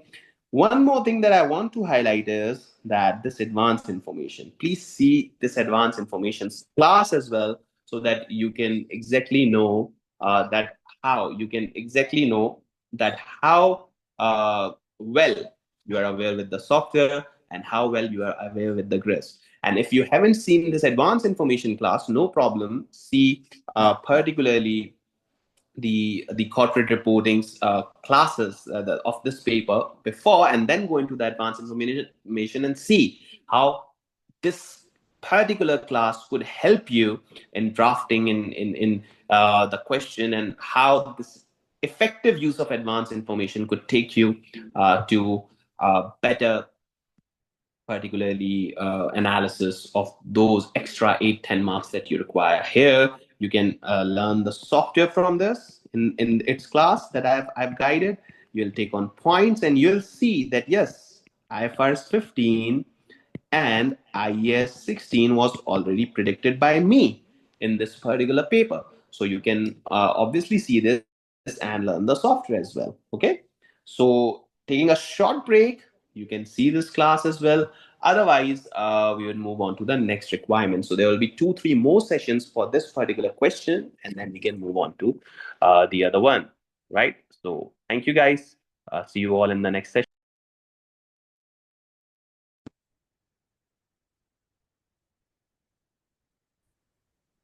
Hello, Hello, everyone. everyone. Hopefully, you guys are doing well. I believe that I'm clearly audible, right? So,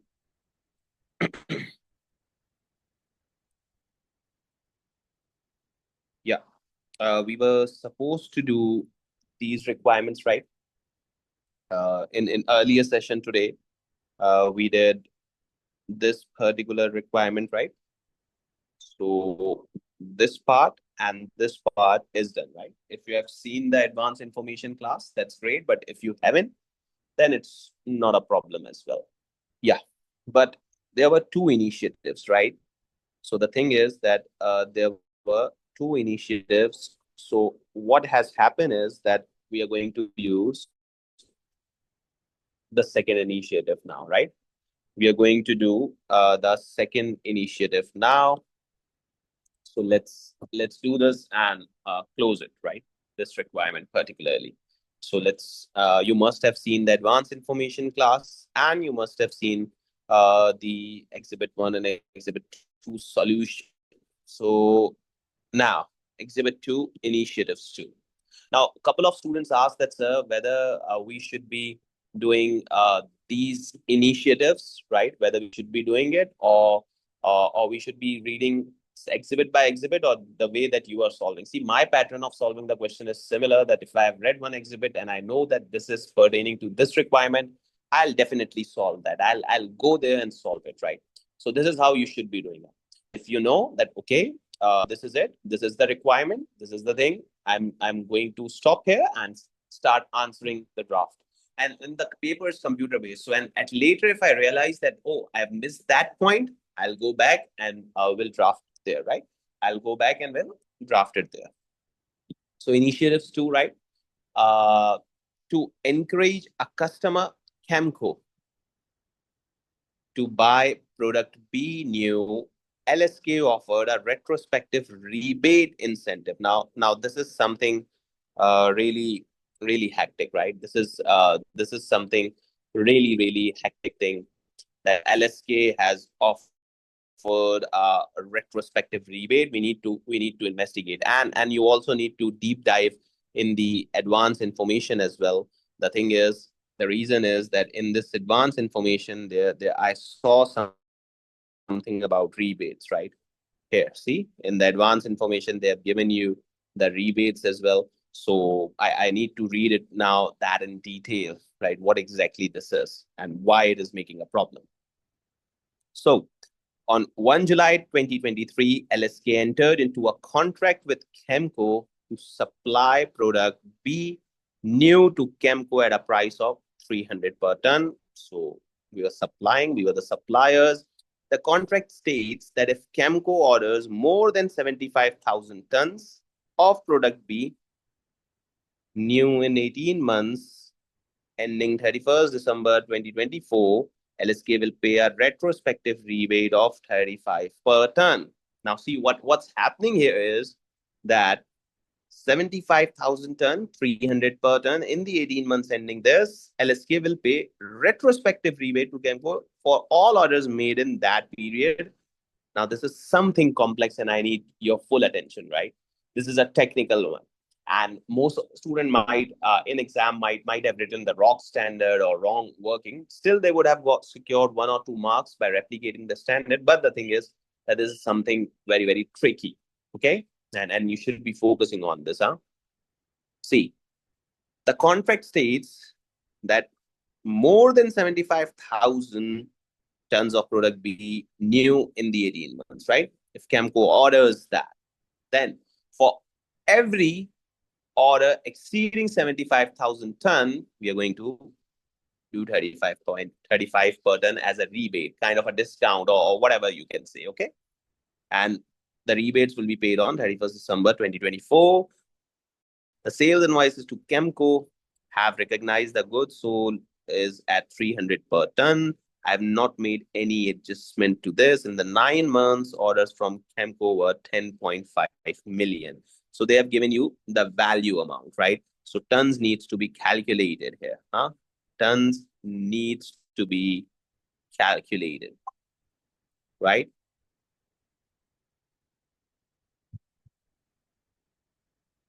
Right, guys? So let's begin about quoting the reference or the standard that we are supposed to do. So it's IFRS 15, I believe. Yeah, guys. So we have to think on it, that IFRS 15 and which area. I believe that the area pertaining to fixed revenue, right? Fixed revenue versus variable. That's the issue, right? And since we have given discount, so that needs to be accommodated while recording the revenue. Now we have to make sure that whether this has been recorded right or not. Yeah. So let's just begin with writing on this. That's the issue, right? And we'll explore this as well, right? So here we go. This was initiative 1, right?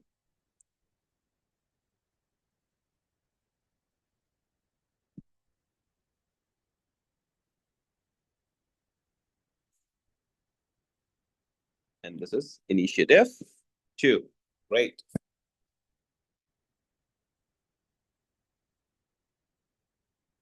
Right? So guys, the issue in this adjustment seems to be of amount to be recognized as sales revenue. So this is the issue, huh? Amount to be recognized as sales revenue, which includes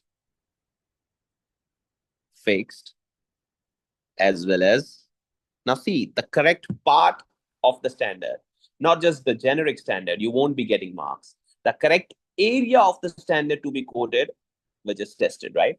Fixed as well as variable elements, right?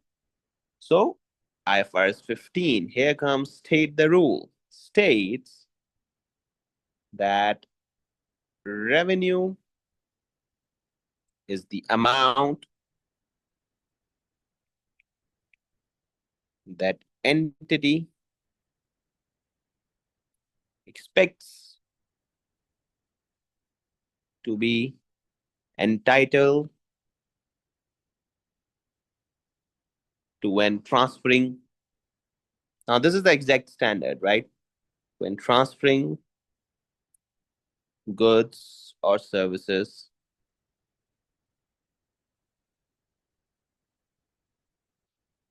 to customer, right?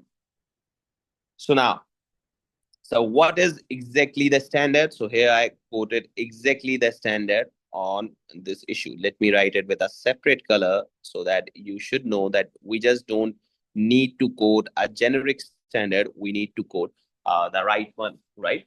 We need to quote an exact right one, which is going to be tested. And IFRS 15 is one of the typical standard, I believe, right?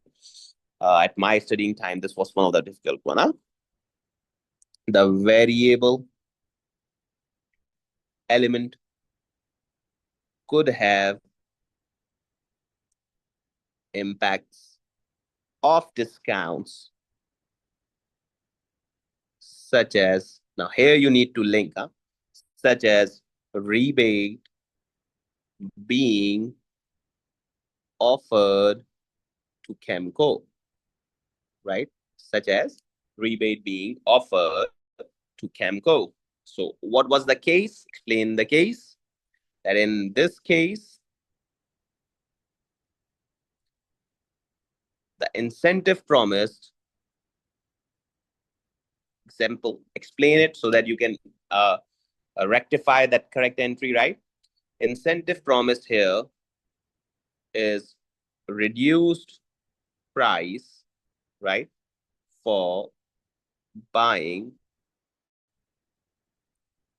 more than 75,000 tons, right, of product B. I'm not saying new or NN, for product B new in 18 months period, right, ending 31st December 2024. Right, guys? Now, how to calculate that variable element, right? Calculation of variable element. So there are two outcomes. In IFRS 15, there are two outcomes that you can calculate this variable element, right? One is expected value, right? One is expected value, in which you take probability, right? Probability of all outcomes, right? This is the most common method. Usually, now I'm quoting the standard here, right? Usually more appropriate way, right, to do with similar contracts, right? If there are similar contracts, do probability analysis. That's gonna be great, right? And then we have most likely item. One is expected value, and the other one is most likely outcome. Okay. It's appropriate, in which you'll select, okay, this is 70%, this is 30%. Okay, we believe that 70% is a chance that this will achieve, so we'll offer rebate, right? So it's most likely outcome. Appropriate when contract has only two possible outcomes, right? When contract has only two possible outcomes, right? Since in this case, there are two outcomes, that whether rebate would be given or not, right? Or not. So we need to go with the higher probability. You'll be opting. Now, sir, how to calculate higher probability? It's clear. It's clear and good. Just run your maths now. Now here comes an accountant, right? Here come an accountant, huh? Here comes the accountant. We'll go with the higher probability, right? So let's say if we have given the advance information and there are rebates, right? Now see, there are rebates. So if there are rebates, that means, and management has not recorded rebates relating to the Camco. So as per past precedent, we are offering rebates, right? As per past precedent, and we are offering rebates, and we have seen that it's a significant increase in advance information. Huh? It's a significant increase in an advance information. So that means there is a chance that this could be purchases, right? This could be purchases. Now, sir, what exactly we have to do? See, you have to open the product A revenue account, right? You have to open the product A new revenue account, just like here, this is product B new. In the exam, they will tell you the product A new account, right?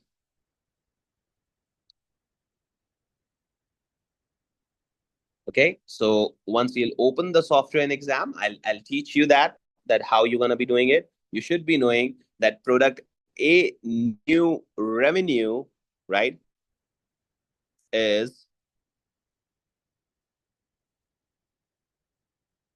right product. Let me explain through this that higher probability. We explained it with higher probability. Okay.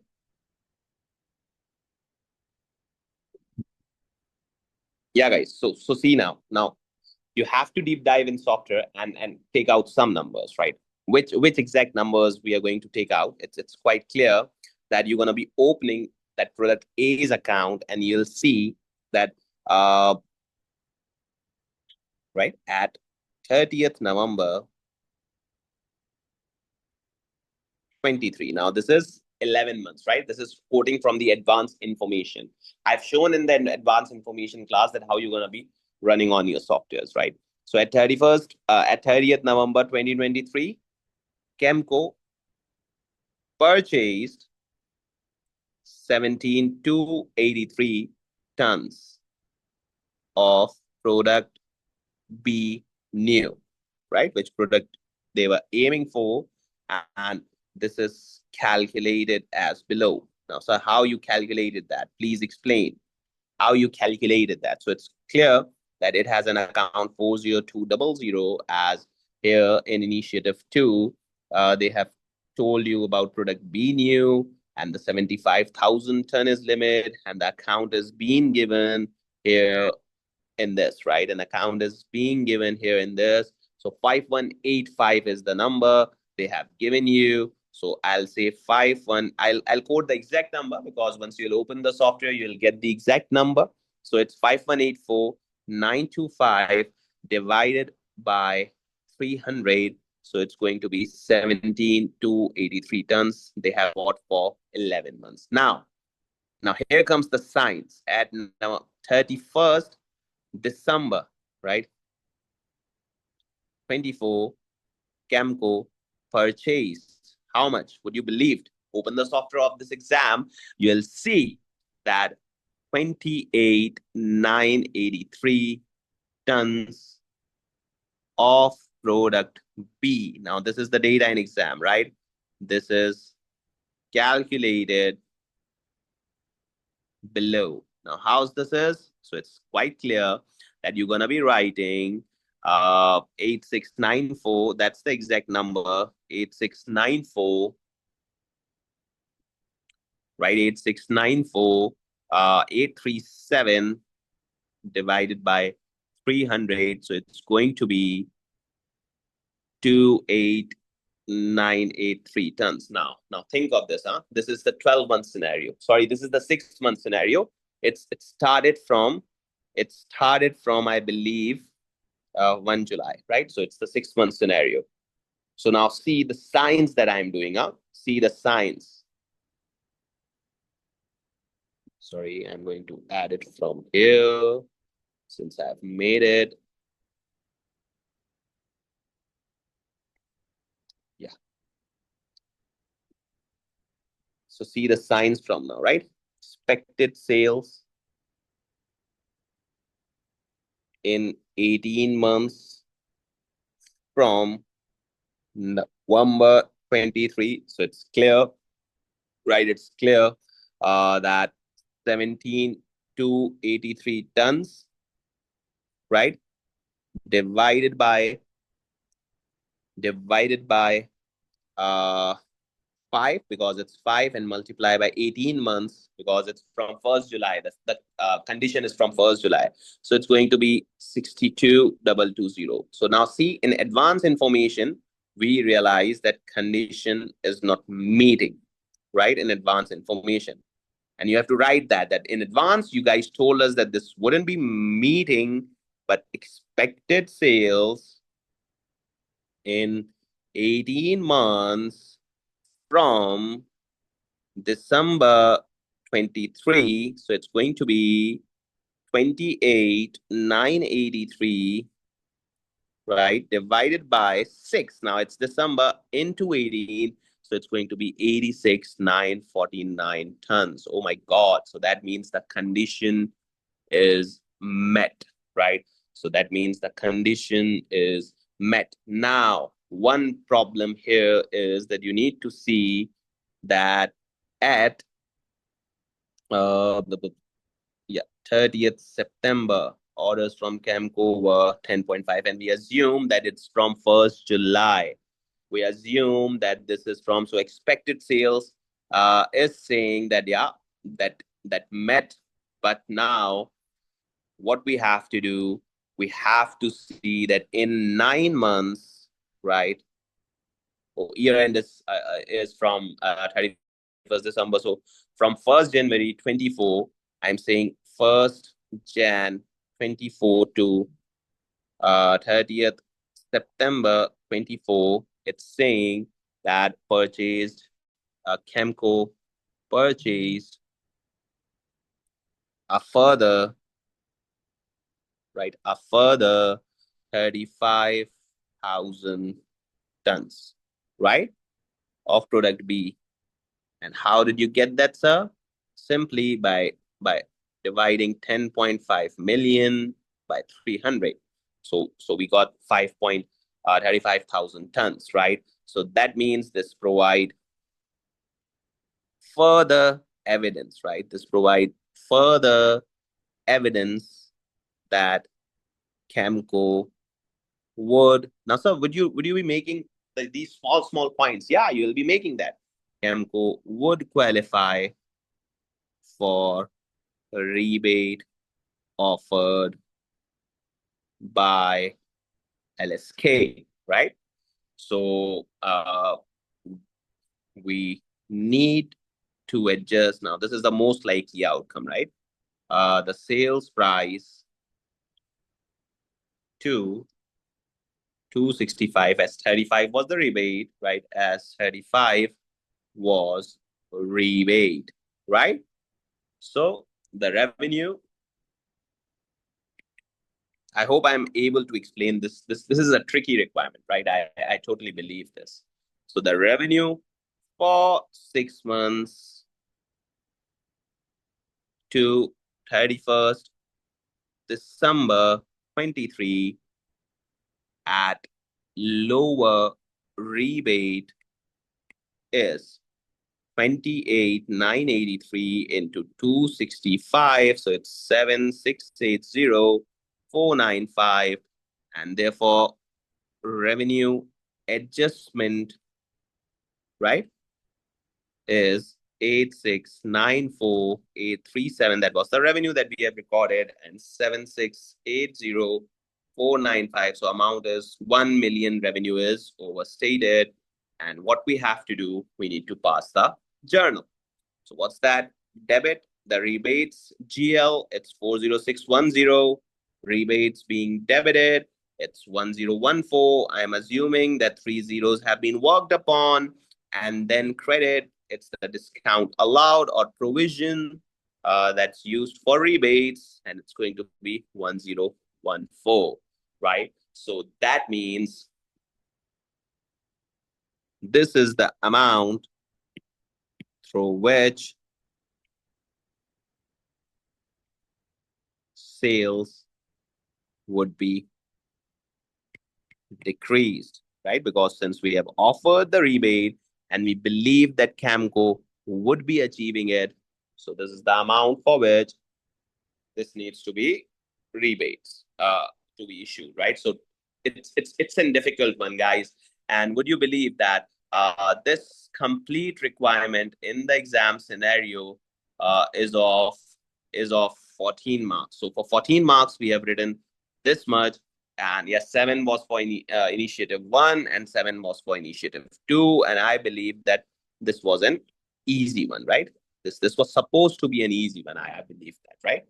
So part 1 was from IFRS 15 separate area, the commercial substance over form, and part 2 was from the rebates area, right? Whether the discount needs to be given or not. And as far as at the current conditions, at the current things, 75,000 benchmark was supposed to meet, and therefore we have did it. So guys, out of 40 marks, we have attempted this question of around 23, 25 marks. And in the upcoming classes, we would be attempting the remaining 2 parts as well.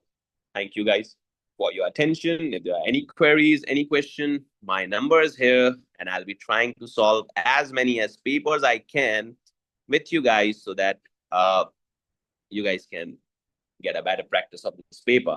Thank you.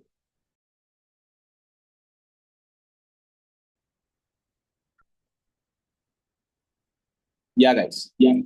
So we are on to the requirement 3, right? And this I must say that this requirement is from advanced information. Now I can totally say here that this particular requirement is totally from advanced information. Why?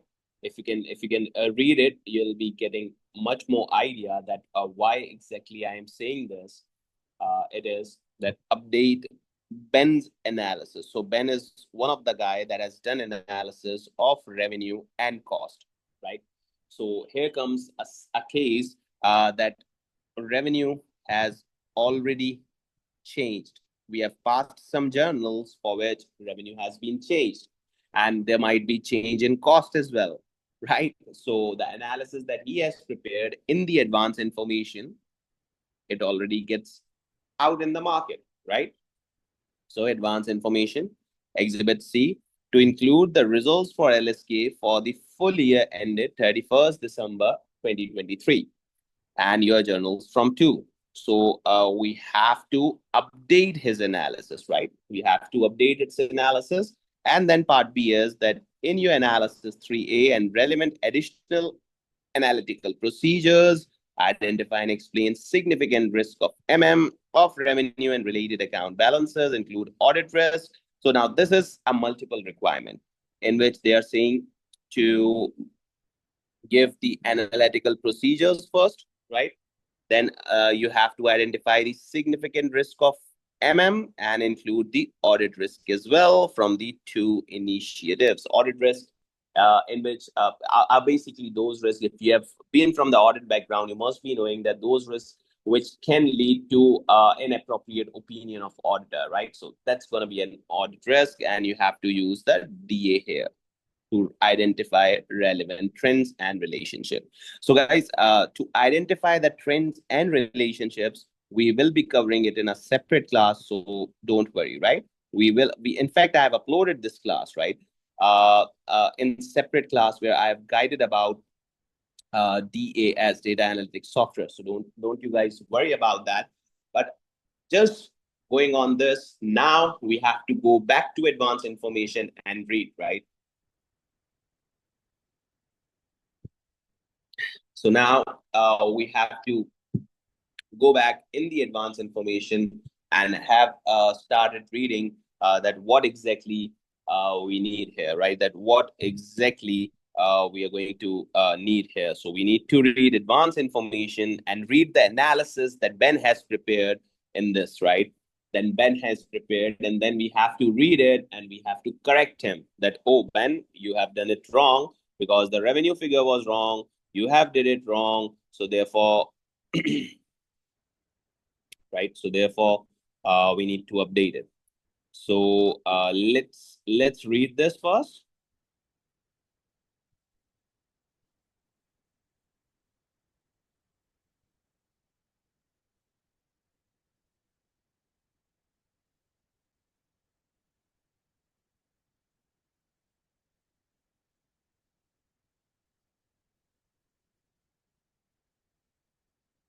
And then I'll show you the examiner comments on these requirements as well, because you must be knowing that what examiner is saying about students, like how students have attempted. See, guys, my aim of the classes is to make sure that that students are aware of the recent paper, right? Because you must be seeing the old classes, you must be knowing that, yeah, these classes have got enough update, right? Yeah, these classes have got enough criteria for standards, but my classes that I have incorporated in this course would guide you to the recent papers, that how you can be solving recent ones, right?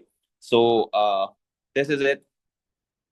Now, let's first read the advanced information. Now, this is an advanced information. This was given to us 4 to 5 weeks before exam, right? 4 to 5 weeks. This was given to us 4 to 5 weeks before exam, and here we believe that we should be preparing the pointers, right? Like what he has commented. And although now we know that in the previous requirements there have been errors in revenue, so that so the analysis needs to be changed. But again, we need to see it.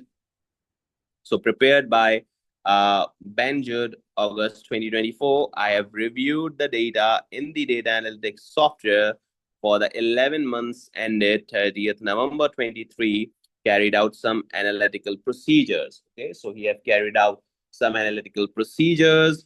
11 months revenue is this, 12 months revenue was this. Then we have total revenue, and then we have cost of material, and it's 11 months versus 12 months. So contribution, and then contribution. This was product A. This is the contribution of it, and product B was replaced by product B new. So this is in total contribution, including the engineering income. So this was the thing that was given in advance information, right? See, they have written here as well. And in the advanced information class, I've read this previously as well, right? Advanced info class, we have read it previously as well. Okay, so we have read it previously as well, so don't worry.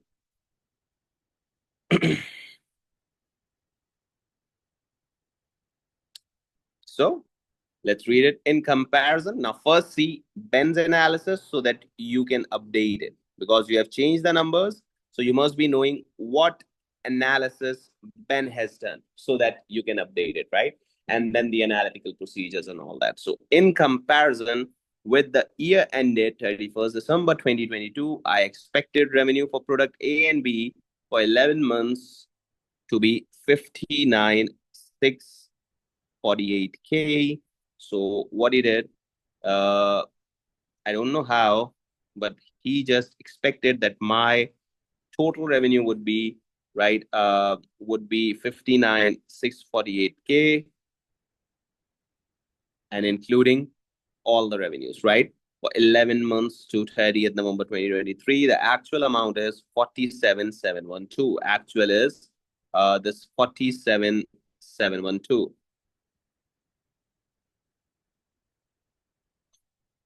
for the 11 months, right? So what he did is he compared this, he thought something, and then he forecasted some numbers, but all the way he realized that he was very optimistic here. Okay, so it's fine. Owing to customer demands, the order completion period is normally very short, so there might be orders being not be able complete it, right? There could be the reasons that order might not be able to complete. So LSK issues the sales invoice and recognizes revenue when a sales order is received. Now, this is wrong.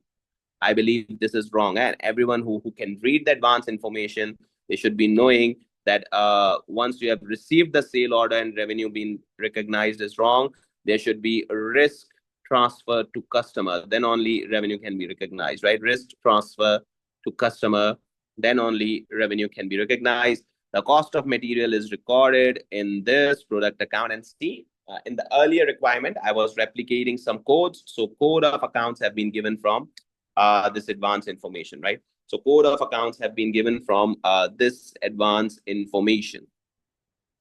Okay.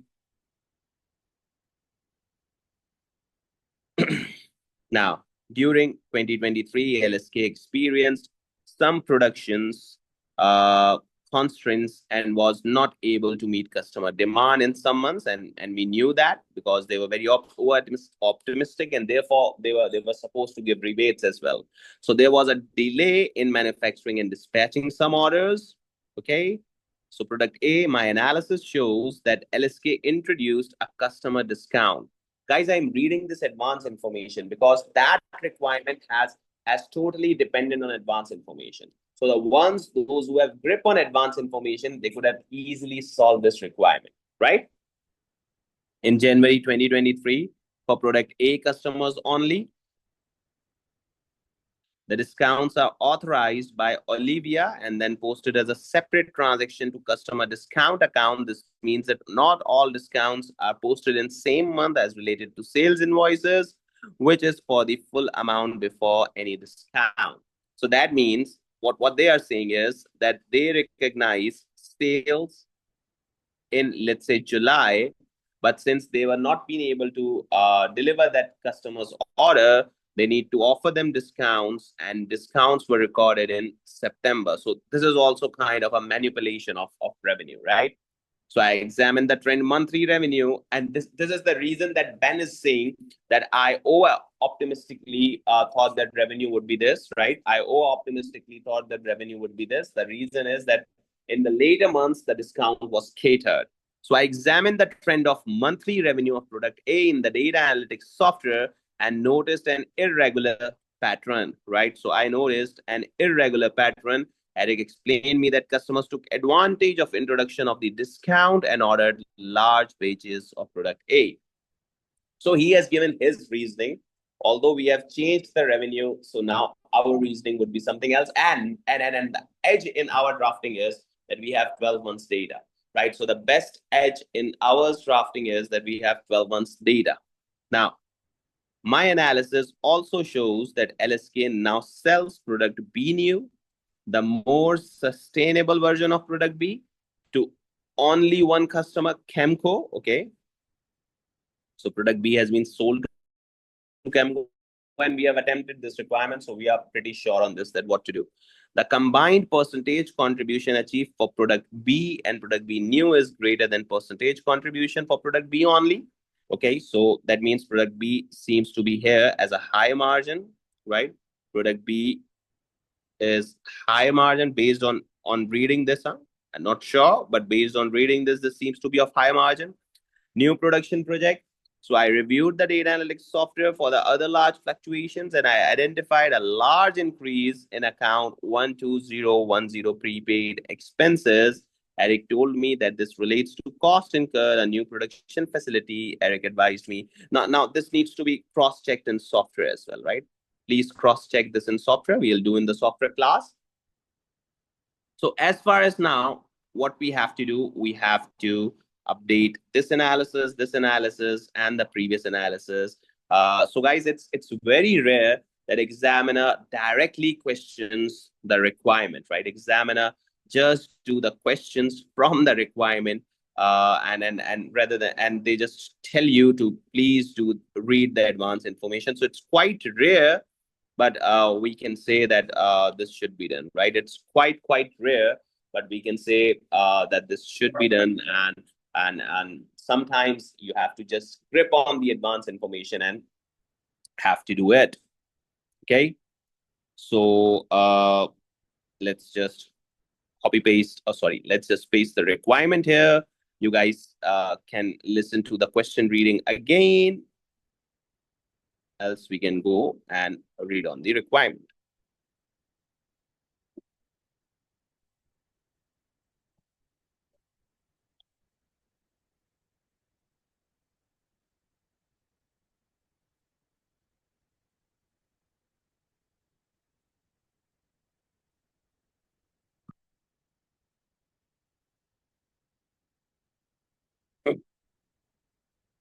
So this was the question, and one thing is that I have this 12 months data.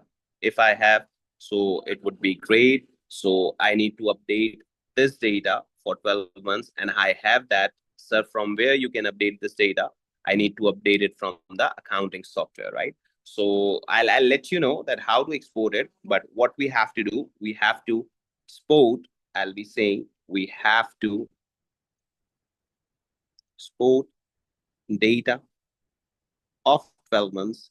And guys, this is the first past paper that we are solving. I told you I'm aiming to solve 5 papers. So this is the first paper. So I'm writing it. The second question that we would be attempting would be on the exam software of ICAEW. And similarly, the other papers I would be trying to solve on, and I'll be analyzing the software before. So this is how the struggle would go, right? So there would be around 25 to 30 sessions in which I am teaching about these past papers. So don't worry on that, right? So export data of 12 months from DAS given in exam. Okay, so let me export that here.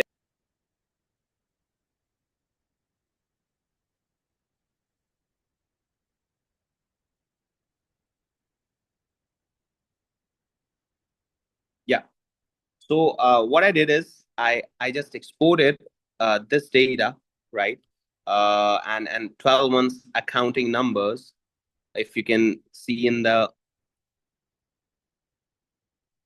question, so here you have been given this actual numbers, right? So you have to go onto the software and export it. So I did it. Okay. Now, sir, how to export it? So it's will be taught in software class. Okay. So now it's product A, revenue, right? What I did is I just copy pasted this. Okay. Copy paste. Right. Just copy paste it. And then we have revenue, product A, 46308, and the adjustment that we suggested in revenue, right? The adjustment that we suggested. You have to make sure that you are writing it as well. What you need to do is you need to basically adjust the revenue of 12 months with respect to, you need to adjust this revenue of 12 months with respect to the adjustment that you have suggested in, right? So see, what I did actually is that I just went here and I just see that how much adjustment that I've suggested in revenue. Oh, not in this question, in the previous one.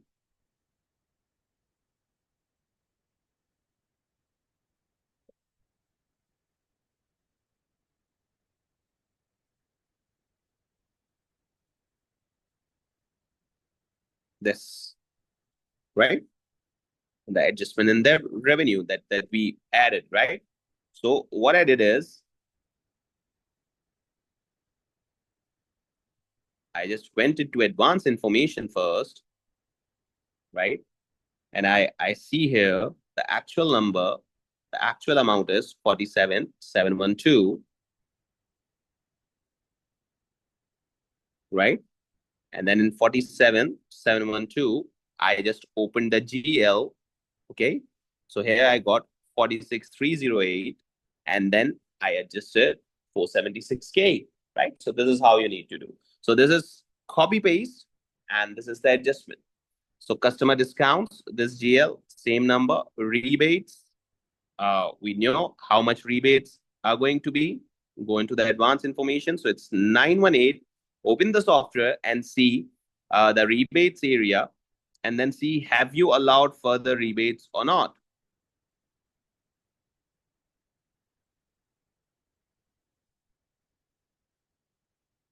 Right? So we have allowed the further one as well. So you need to add it.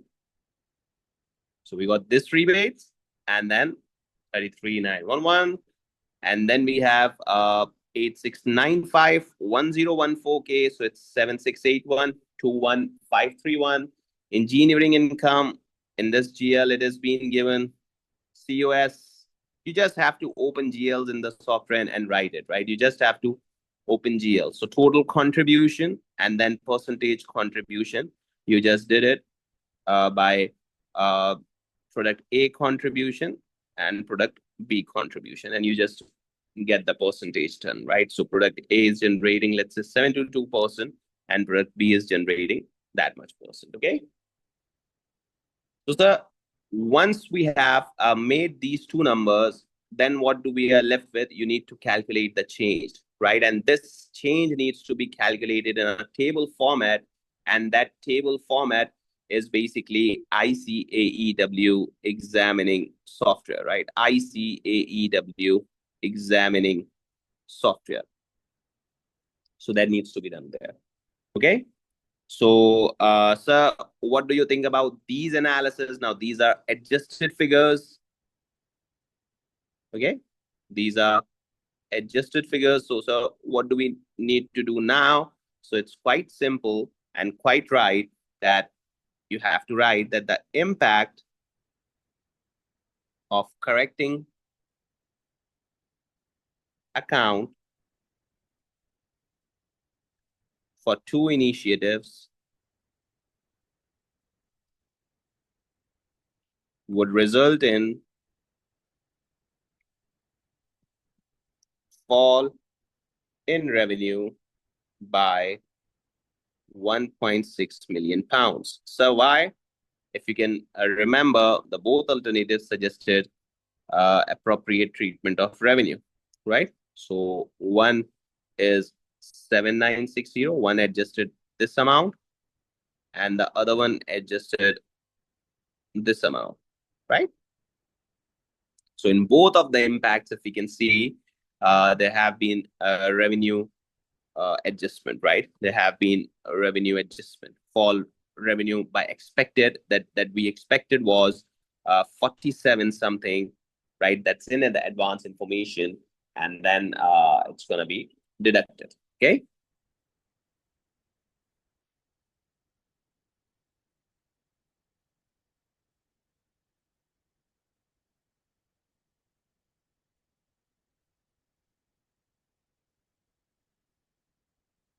So revenue has fallen by 13.3%. So how did this came from? This is my total number of revenue, which I need to comment on, right? Product A has fallen by 20% before taking discounts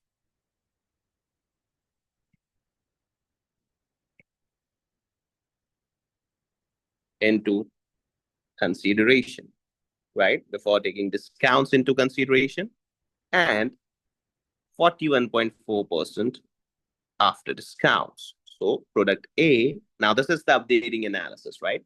This is the updating analysis that we are going to write it, okay?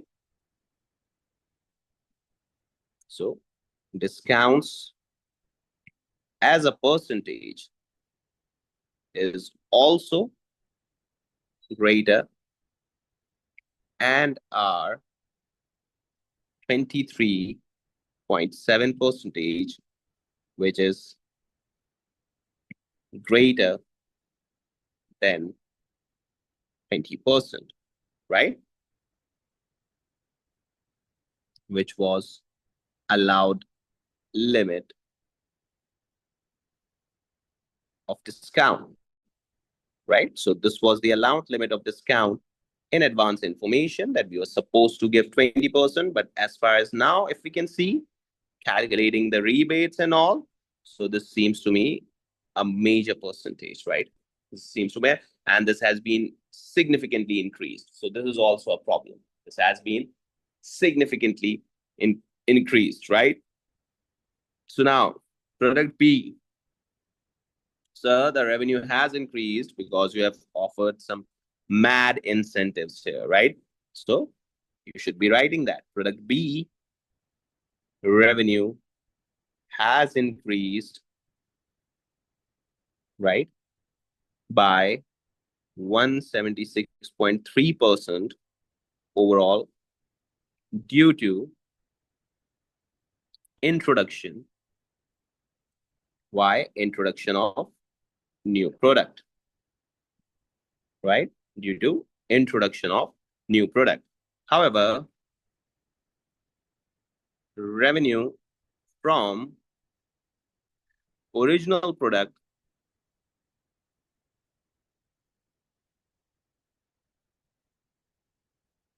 has also increased. You can see here, the revenue has also increased, right? By 77%.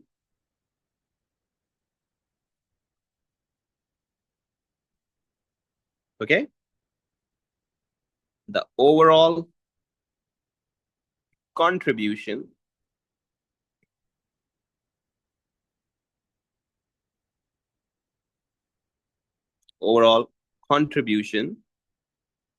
has fallen. Okay.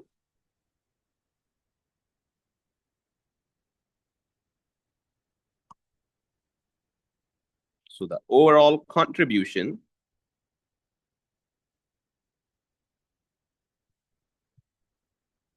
has severely impacted by whose contribution is falling. So if I see, it's product A's contribution, right? Because it has been declining. Severely impacted by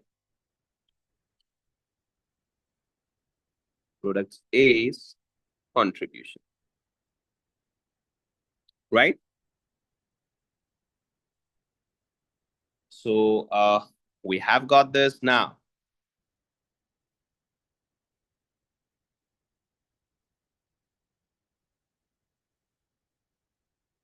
Now, just think of these 11 months. Huh? Now, just think of these 11 months that what you guys have thought. Huh? What you guys have thought. So let's make it 4893 is my 11 month. Okay. This is my 11 months that I used, right? And then based on these 11 months, what I thought that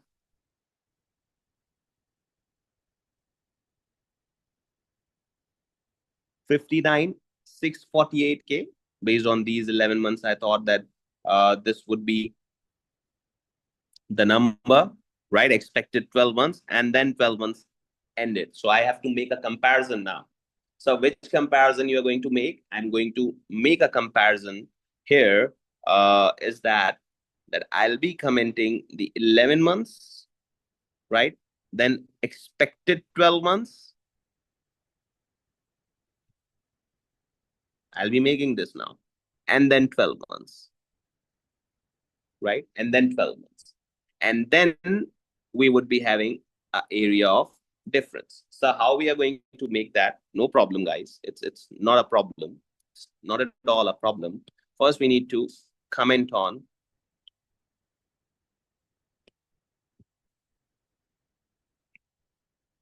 Let me give them a space first, right? So the difference would be here as well. So why you are doing this? Because see, they have told you to analyze his analysis. So if you're analyzing his analysis, you should be having the numbers that he thought there would be and the numbers that are in actual, right? So this is how you can analyze his analysis, right? This is the only way.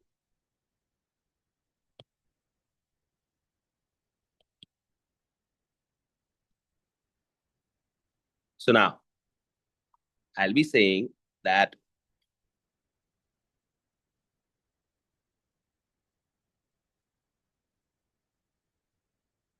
revenue, okay, 11 months number is 4893.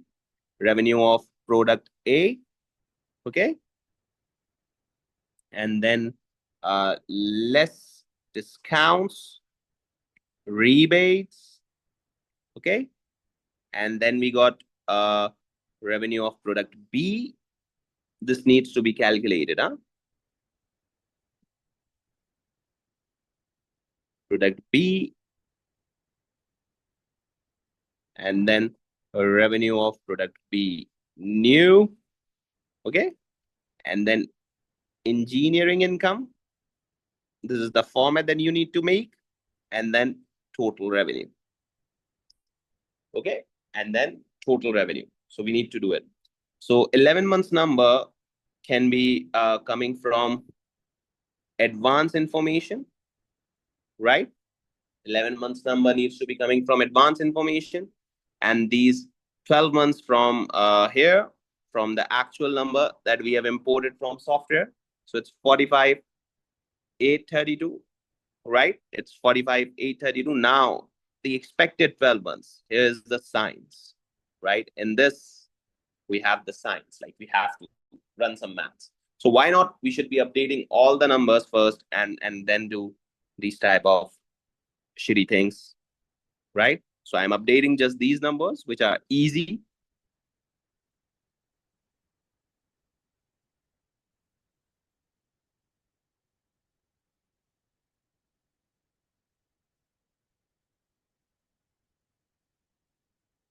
And then this difference would be the comparison of these two, expected 12 months and actual 12 months, right?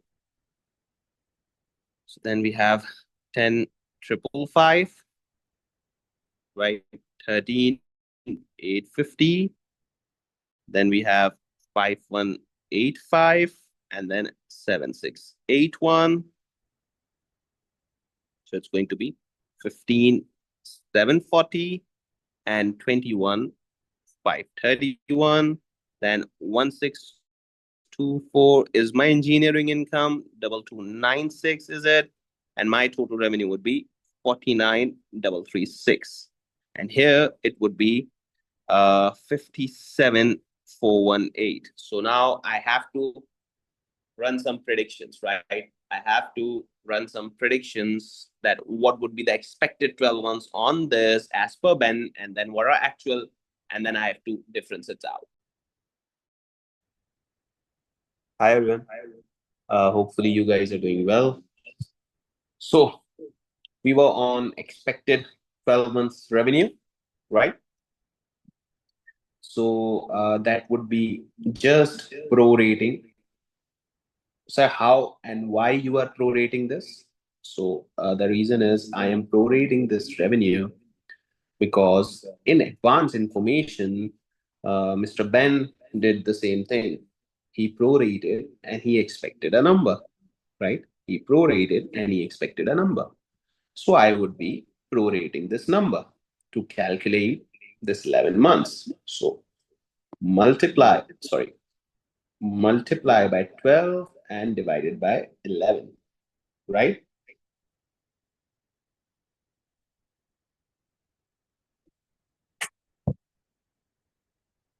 Say multiply by 12 divided by 11. So sir, if you are saying us that, okay, 4893 divided by 12, divided by 11 and multiply by 12.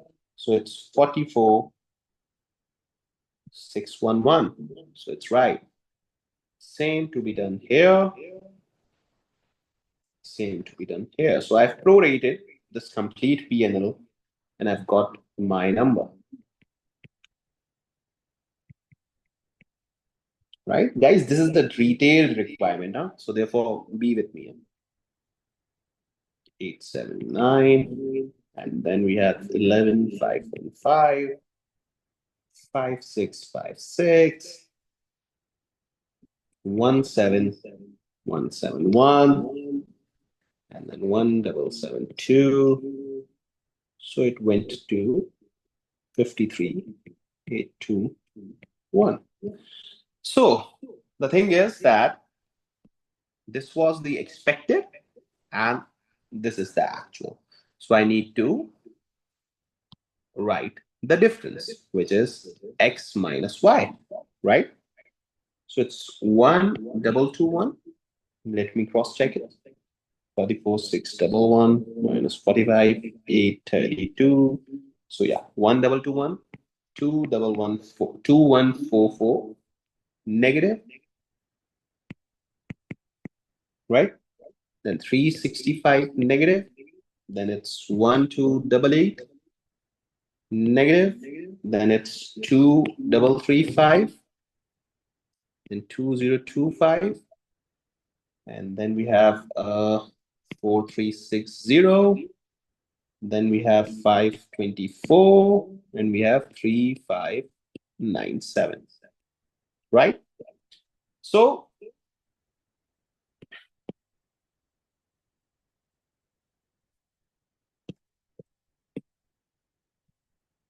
now, since we updated his analysis, now we need to criticize him a bit, right? So why?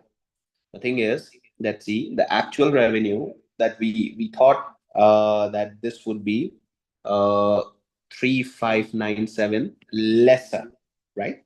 We thought, and the reason was this product that have contributed in a lot. So we need to update it, right? It was not mentioned here. So now I'll be writing this. Actual revenue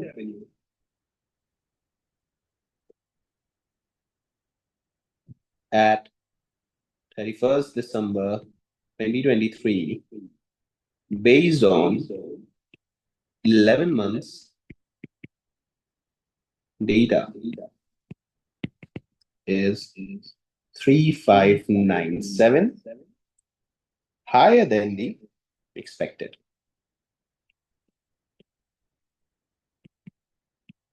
Okay. Revenue. Product A is 1,221 pounds, I believe. Yeah, it's 1,221. And product B new is 2,025, and at a total it's 4,360. Right, 1,221 greater. Whereas product B is, and product B new are 4,360 greater than expected.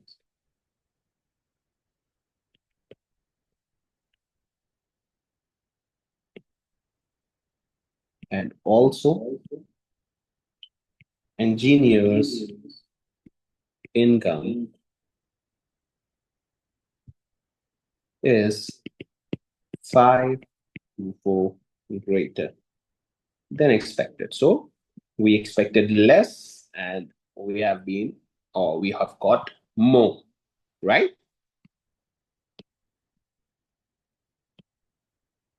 Now, so what we have got till now, so we have got Ben's analysis being updated by us, right? We have got that. And full year 2023 in your journals. So we have updated the journals. Now, see what we have to do. Relevant additional information. So analytical procedures. This is one thing.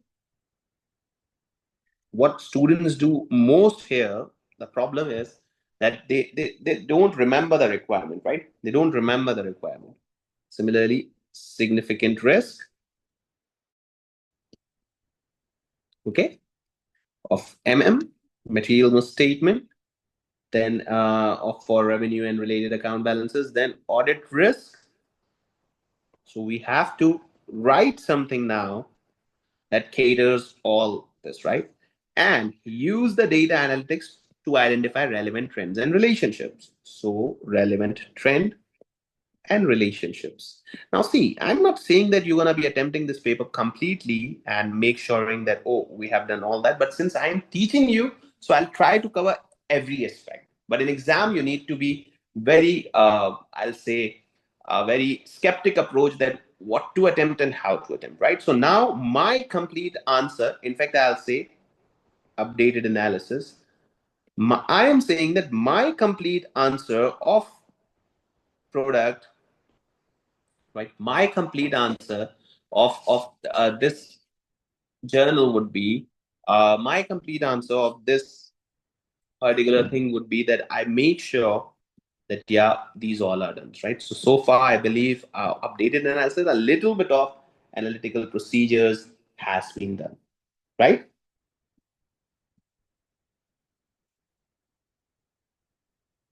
Now the thing is that this requires usage of software, right? So covered in software class, right? This requires usage of software.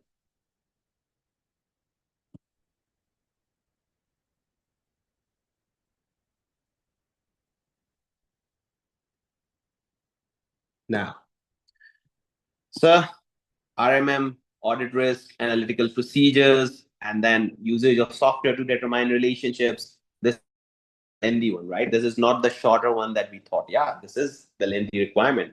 And an examiner gives you the tough time here, right? So we need to commit something here now, right? There are some key relationships, some key relationships, right?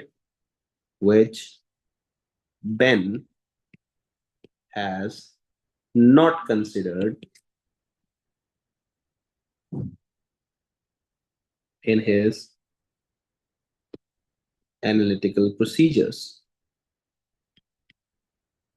right? Which gives rise to audit risk. Now, this is the one thing that we have assessed, that there are certain key risks, right? There are certain key risks.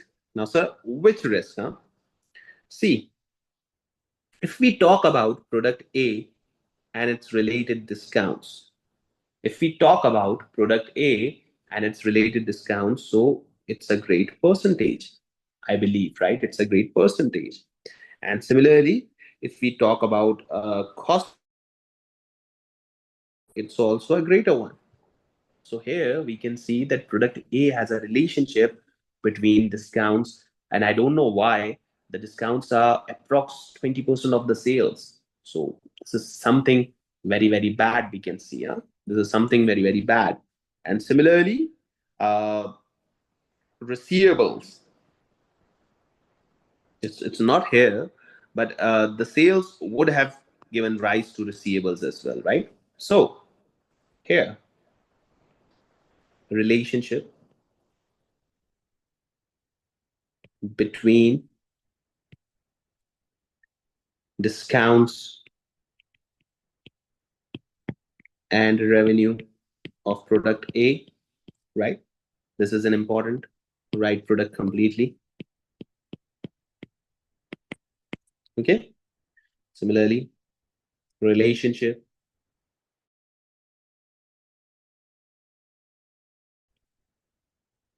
between product A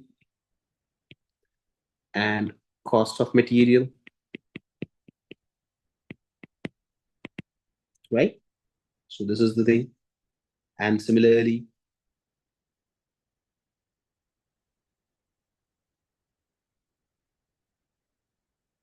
yes, relationship between product A and cost of materials, and then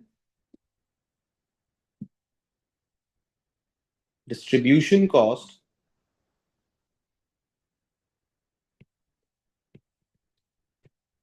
and setup cost as a result of high production, right, of large batches of A. So there have been high distribution and production cost as well. So why? How did you get this? From the data analytics software. We'll see in that class as well, right? And then there's an also overall impact on receivables. So how did you get that as well? So it's again DAS, data analytics software. So guys, what I've done is I have attached some screenshots to explain it further, right? I have attached some screenshots, right? I have attached some screenshots, to explain, right? Because at this PC, I cannot open the DAS software, so I'll do it in a separate class. But to explain the answer, I have to explain with some screenshots, right? And yes, these screenshots would be of DAS and further answer continuation, right? So any problem you guys can discuss with me. So the first problem that we highlighted, now see, this is the stacked bar charts, right? So in CR, why they have made this much technicality, guys, just to elaborate you, right? Just to elaborate you and just to make you overwhelmed with the audit softwares, right? This is the reason, because I have done in the audit, I have done the audit work, I have done the industry work. I can explain it much in a better way that if you have been absorbing these data now, this would gonna be helping you a lot in the future, right? So discounts and revenue for product A, okay? As we highlighted that it has in relation. So see, selecting product A and discounts. And sir, how are we going to be selecting? Will be taught in DAS. Don't worry, right? In DAS. So selecting product A and discounts, the visualization of DAS shows a spike in FAB. Now see, in the FAB area, and then in October area. So what we have seen is, I believe, the green spike Feb and September. In September as well. See, in September as well. So if we haven't attempted this part, you would have lost 5-6 marks, right? So therefore, I need to explain it, and then it's up to your call that whether you would be attempting it or leaving it and getting the paper pass. So that's totally up to you, huh? So now, green equals to product A minus purple equals to discount. So there were no discounts recorded in a comparative figure as discount scheme commenced in January. So we analyzed that in previous year, there were no discounts. In previous year, no discounts. Okay, so it's fine. At 30th November, 2023, the discounts represents 20%. I told you, it's 20% approx. And we just made the calculation as well. So these are some small marks lying down. If you commented here that no discounts in the previous year, 1 mark, no discounts in the other year, 20% at the that year, so 1 mark. So try not attempting the requirement in a fuller manner, but just to commence the basic points so that you just hip hop the basic points, right? So at 31st December, there were the discount is now 23.8, which has increased since November. In addition, there's been increase in rebate related to product A, and we have attempted the requirement as well of this, right?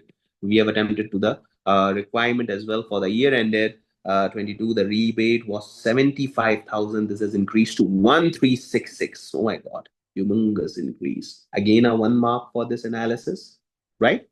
Year ended 31st December 2023. No information has been provided regarding this rebate. Okay. The rebates posted to accounts receivable have been posted by Eric Penn, and revenue accruals transactions have been by Olivia Bind. So this is what you need to take from advanced information and DAS. What? The unusual entries and unusual, right? Unusual entries and transactions, right? So account 12 months, 11 months. So it's revenue, okay? And discounts, it has increased. Rebates, it has increased. So at 12th month, you have increased that much, huh? So discount as a percentage, again a graph. What's that? So revenue in January, we got this much. In Feb, we got a lot of revenue. But if we do the percentage, month on month percentage, guys, if you are from, it's not mom, it's month on month, right? Percentage. So we analyze that in May, it's 119% discount. We have generated a sales of 0.15 and we have given a discount of 0.18. This is what you need to analyze as an auditor, right? This is what you need to just top up to the management that we got that in 1 month just to boost your sales, or there might be excessive discounts that have generated these sales as well, right? But this is the thing that you need to highlight. Now, this is the sole requirement connected from DAS. The reason that I'll conclude a DAS class separately is because of these requirements that comes usually. And in fact, I won't with that much detail in the exam, but since I'm a tutor, I need to cover each and everything. There's no consistent pattern percentages, which is supported by the statement that discounts are authorized by Olivia, posting by sales invoices. It's 23.8, which is higher than expectation of 20%. 1 mark, easy marks. The reason that I've written 1 marks are that you should be knowing which are easy and not, right? And the discount relating to ZA invoice is 32%, which is above the expected and the average. So in ZA also, you have got or given more discount. This was, guys, just one relationship that I explained. I have written much more relationships here, right? So we need to explain it more and more. So how to identify these relationships? The two were very common, and rest of the two are from DAS, data analytics software, right? Rest of the two are from DAS, data analytics software, right? Now, the relationship between product A and cost of sales. So again, see the same thing. The advance information explains that invoices are processed when the order is received at the same time, normally very short from receipt of the customer order to the dispatch of the product. Okay. Comparing revenue for product A with cost of sales materials for product A shows that customer revenue and discounts in Fab are high. And some anomaly we also noticed in Fab here as well, that something has happened in Fab. Month into the introduction of discount. Very little revenue is recorded in March and May. So in March, there is no, and in May, there is no revenue. So there might be manipulation of revenue to bring down the revenue in Fab. However, the recording of the material does not follow the pattern of the revenue. For example, revenue for fab is 14 million, cost of material is 915 million, 915,000. Contribution of this, which is not in line with overall contribution of 72.3%. So that means management might have intentionally got the revenue in fab higher just to some kind of a reporting purposes, or might be intentionally overstating the annual figures, right? Then we have, see, the pattern indicates that there is delay between the recording of revenue and the recording of cost of materials. So a financial reporting issue in respect of ZA has been identified. Although Eric confirmed that ZA order had been dispatched, there may be other orders which have not been dispatched. This could be one of the case, right? But the thing is that this is a very difficult point to catch in the exam time and pressure. So it's a difficult point, right? To catch it. Now, the impact of distribution cost. The introduction of the discount intended to reduce freight cost. This does not seem to have had this effect. Now, see why management has given discount. Just to see here, the management has given discount just because that they should be ordering that in bulk, and rather than incurring freight again and again, it should be incurred at very last. So this is not in line with expectation. This isn't the case here. Management might have thought that, but this hasn't had happened as per the software. The distribution cost, overall distribution costs have increased in comparison. So the increase, the discount led should have decreased the distribution cost. The discount led should have decreased the increased 1018, and this one of freight, so it's totally this much, so it's almost doubled. So again, management intention for discount, that means for discount was not freight, right? Then setup cost following the introduction of the discount. So it's 198, 264. Now, the setup cost recharge to customer have fallen. So in this respect, initiative appears to have been successful. Yeah, might be the initial was taken to reduce the setup cost. So it seems to be successful. However, process gains and losses have increased for product A, and the double entry to this account and double entry to account gains and losses of product B is. So we have got some gains and losses, and then we have overall impact on receivables. Guys, again, I'm saying this is a tricky requirement, and this requires analysis from the software. And would you believe that this complete set of requirement would give you just 8 marks, right? So in fact, in my exam, when I attempted this paper, I left DAS requirement and just went on to attempt the ethics part, because in the last question you get ethics as well. So ethics is much easy, right? This is difficult. So the total receivable balance is significantly higher. The DAS includes accrued revenue, right? And this shows a credit period of 45.3 days. This is high and benchmark and higher than the benchmark. So they have somehow calculated this days as well. This is higher than comparable ratio. Last year, it has also increased, might be because sales have got higher, and then you must have allowed the credit period as well. The receivable balance for the year should also include the balance of ZA, which has been transferred in the other receivables. Yeah, one problem that ZA is going to be giving us that money quite a late, so we transferred it to other receivable in the other requirements. So we would be probably needs to transfer that in receivable as well, and then our days got because in these 45.3 ZA is not there, right?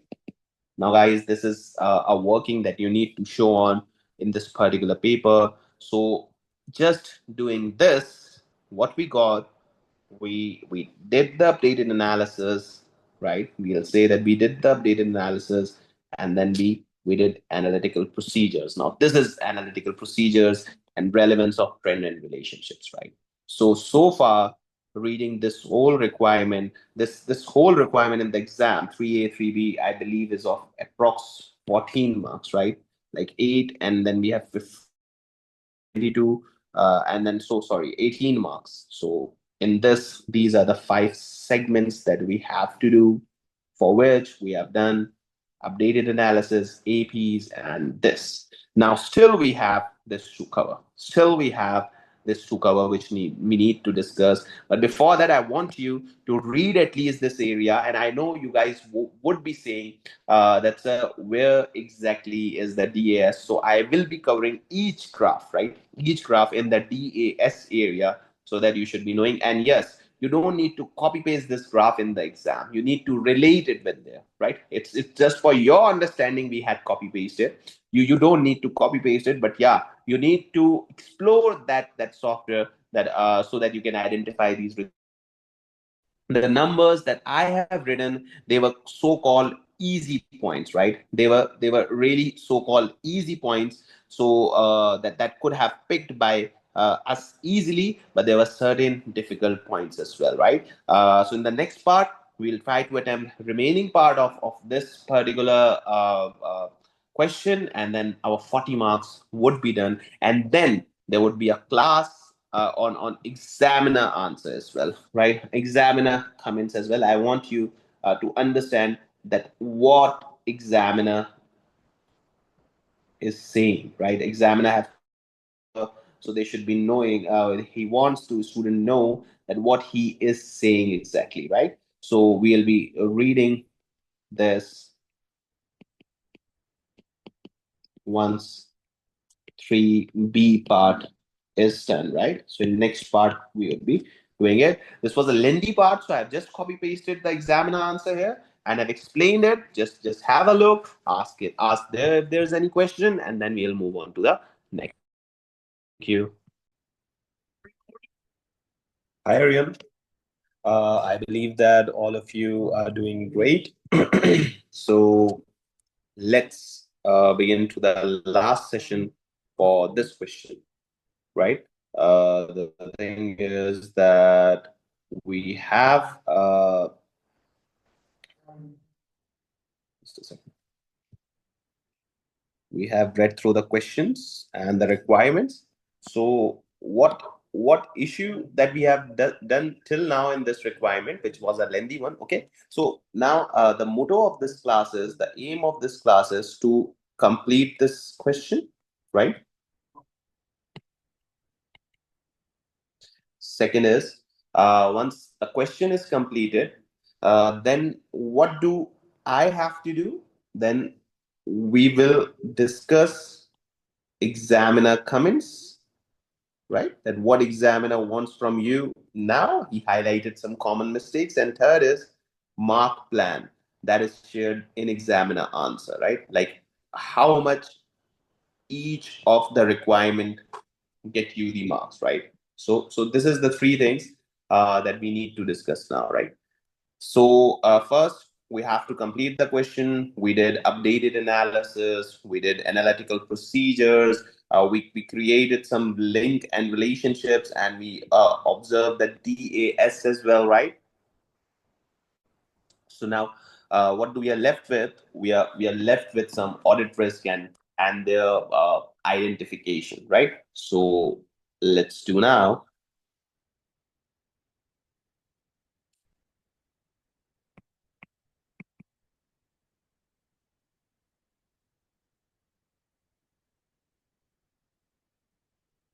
Now this is easy part, right? If someone with clear vision and clear picture have an idea, this seems to, yeah. So identification of significant risk, yeah, we have to identify because this requirement depends totally on the 11 months data. So the risk identifiable, right,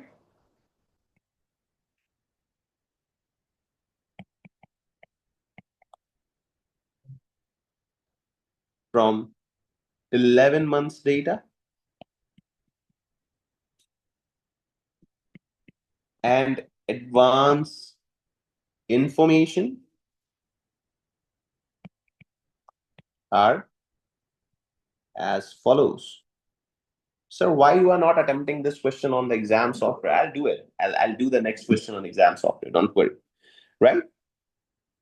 The first risk was, if you guys remember, I highlighted that they record the revenue. I'll take you that they record the revenue when they receive the sales order. This is the problem, right? When they receive the sales order. See, this is in AI, advanced information. That means some of the requirements are directly from advanced information, right? Therefore, I told you it would get you 10 to 15 marks if you do advanced information. Okay? So let's write this.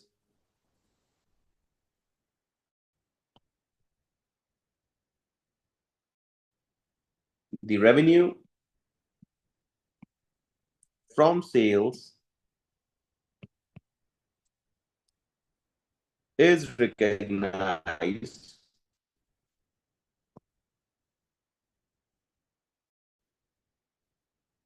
when a sales order is received, right?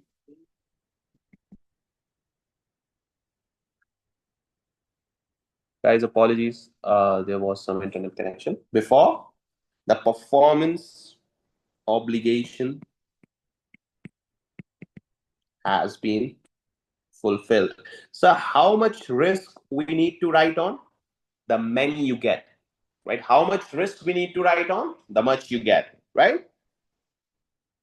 This possess a risk of overstatement, right? RMM, overstatement of revenue. They told you to comment on RMM as well, right? They told you to comment on RMM as well. So we're gonna be commenting on risk of material misstatement and audit risk as well, right? So see, this question have taken 6-7 sessions, but I believe that this has resulted in a great part. Now the second one. What's the second one, sir? Increased demand and overproduction have caused very much delays, right? And in those delays, there is a cutoff issue. There could be a pretty much cutoff issue, right? So the thing is that we are receiving orders and we are not delivering it. So that again means that our revenue seems to be manipulated as we have just received the sales orders, and due to the production halt, due to the production limited, we limitants we haven't delivered it, right? So that's also an issue. So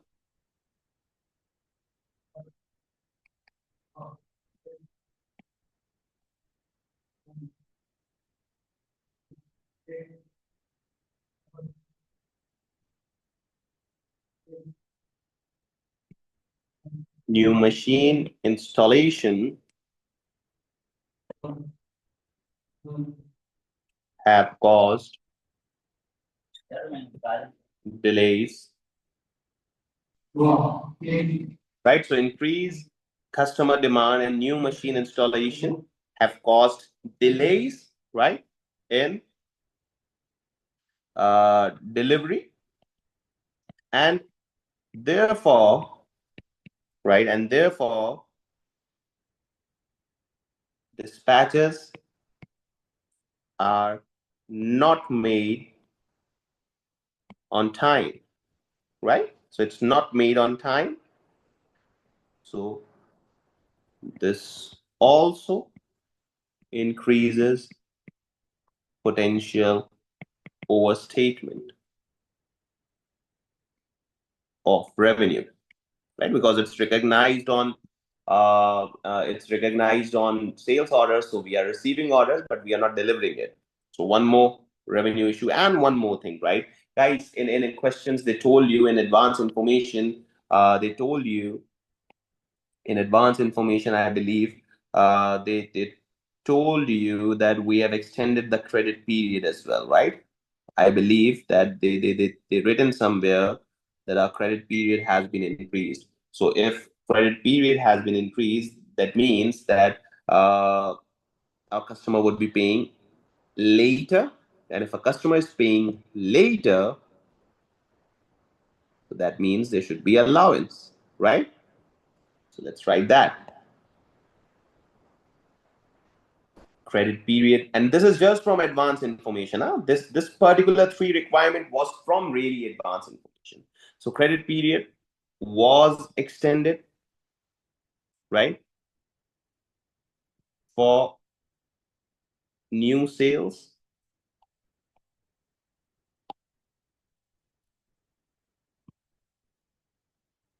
which boosted sales, but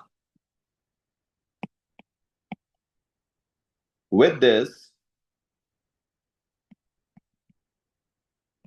there was no adjustment made for allowance of receivables, right? Allowance of receivables. This seems that allowance due to non-adjustment is being overstated, right? So that shows us that allowance due to the non-adjustment is overstated, right? So one more thing. Now, these particular issues are from RMM and from advanced information, right? These are from RMM and from advanced information. Now, certain other risks that we think that there can be, right? It's just our thought process that suggests us that there could be the risk. I'll say the risk pertaining to ZA, right? I'll say the risks pertaining to ZA. So why? See, the ZA balance seems to be a financing component. Why, sir? We have proven that in the previous requirement. So it seems to be a financing component, and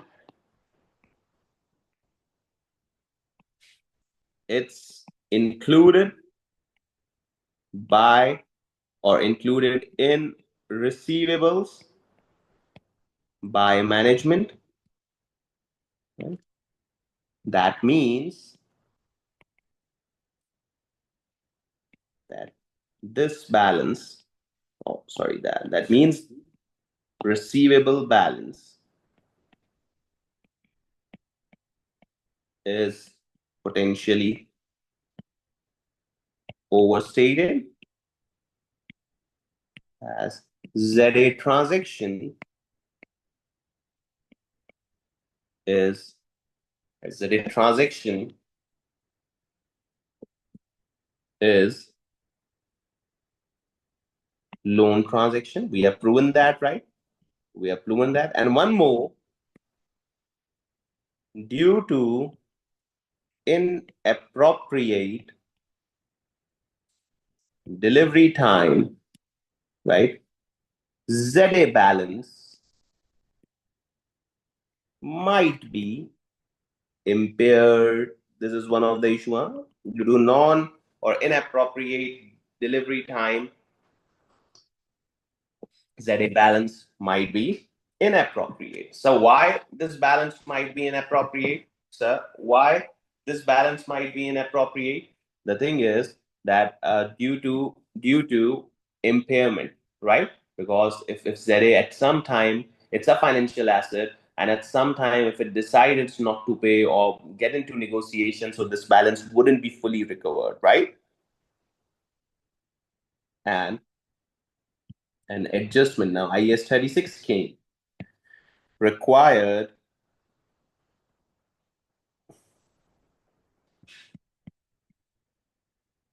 in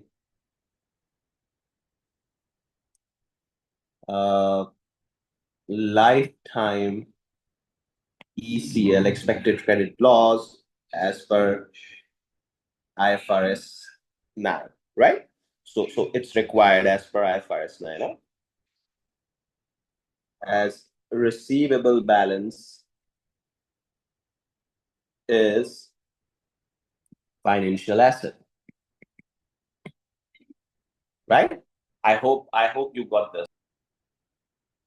Yes, guys. Any other risk that you think? Now, see, this is an audit side, I'll say, but for this you need an extensive eye, right? An auditor eye that he checks. Huh? Now you have to question it. Now, one question that I will raise is that why rebates have increased that much? There's an chance that this rebates might be previously wrong, right? Wrong. This 460 that might have recorded in a wrong manner or in a wrong problem, right? Similarly, the discounts or engineering income that have been increased, huh? So you could challenge that as well further because they are unbasis and unidentified. And when you open software to see this GL, you wouldn't be getting that much, right? Similarly, discounts. Oh my God, the discounts here are nothing. Similarly, no discounts being given here. So these are three further risks that I would be writing on at least to just make sure that, oh yeah, they have got an idea, right? So let's write on two, huh? Discount and rebates. So discount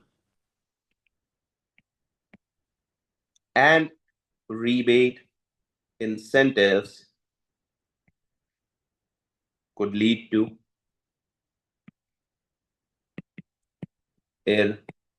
irrecoverable receivable balances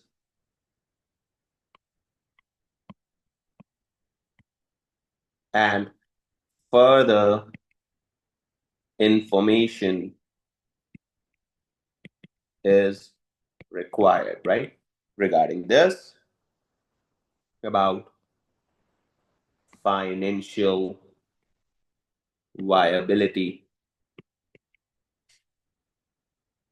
right? About financial viability of outstanding balances, huh? Of outstanding balances,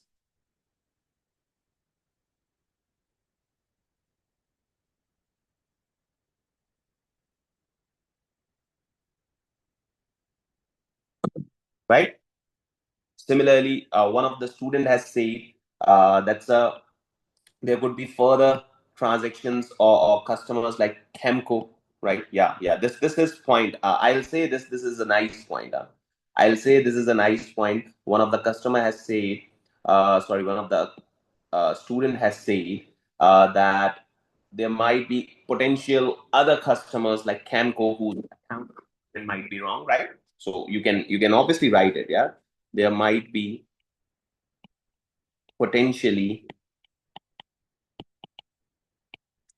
other customers whose arrangements like Camco, right, and 75,000 tons would have done, and potential risk exists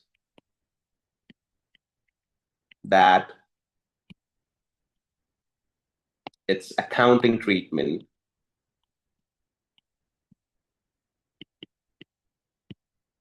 might be wrongly done by management. So guys, risk is something that I think that it should be written just the way you want, right? Just the way you want. So here I'll just say that okay, now it is done. Further, we could comment on engineering income as well, but since I have written a lot, my hands are tired, so you guys can write it on your own. Now, finally, we have done this 40 marks question. Still, we have to see, or I have to upload the class of, let's say, AI, the advanced information, and the class of software, so that you guys should be knowing how to go on to software, how to have an idea on that, right? How to deep dive in the GLs and all that. So these are the basically two things that I would be just saying, right? That I would be creating further. And other things that I need to discuss is here is examiner comments, right? And mark plan. So let's first discuss mark plan, I would say. So here I have examiner comments, right? So let me get that first. Since now we have attempted the requirements, you must be remembering that we have attempted so much hectic requirement, I'll say, a lengthiest one and the recent one. It's from the recent exams, right? November 24, the most, in fact, of the last year's exam that ICAEW has published.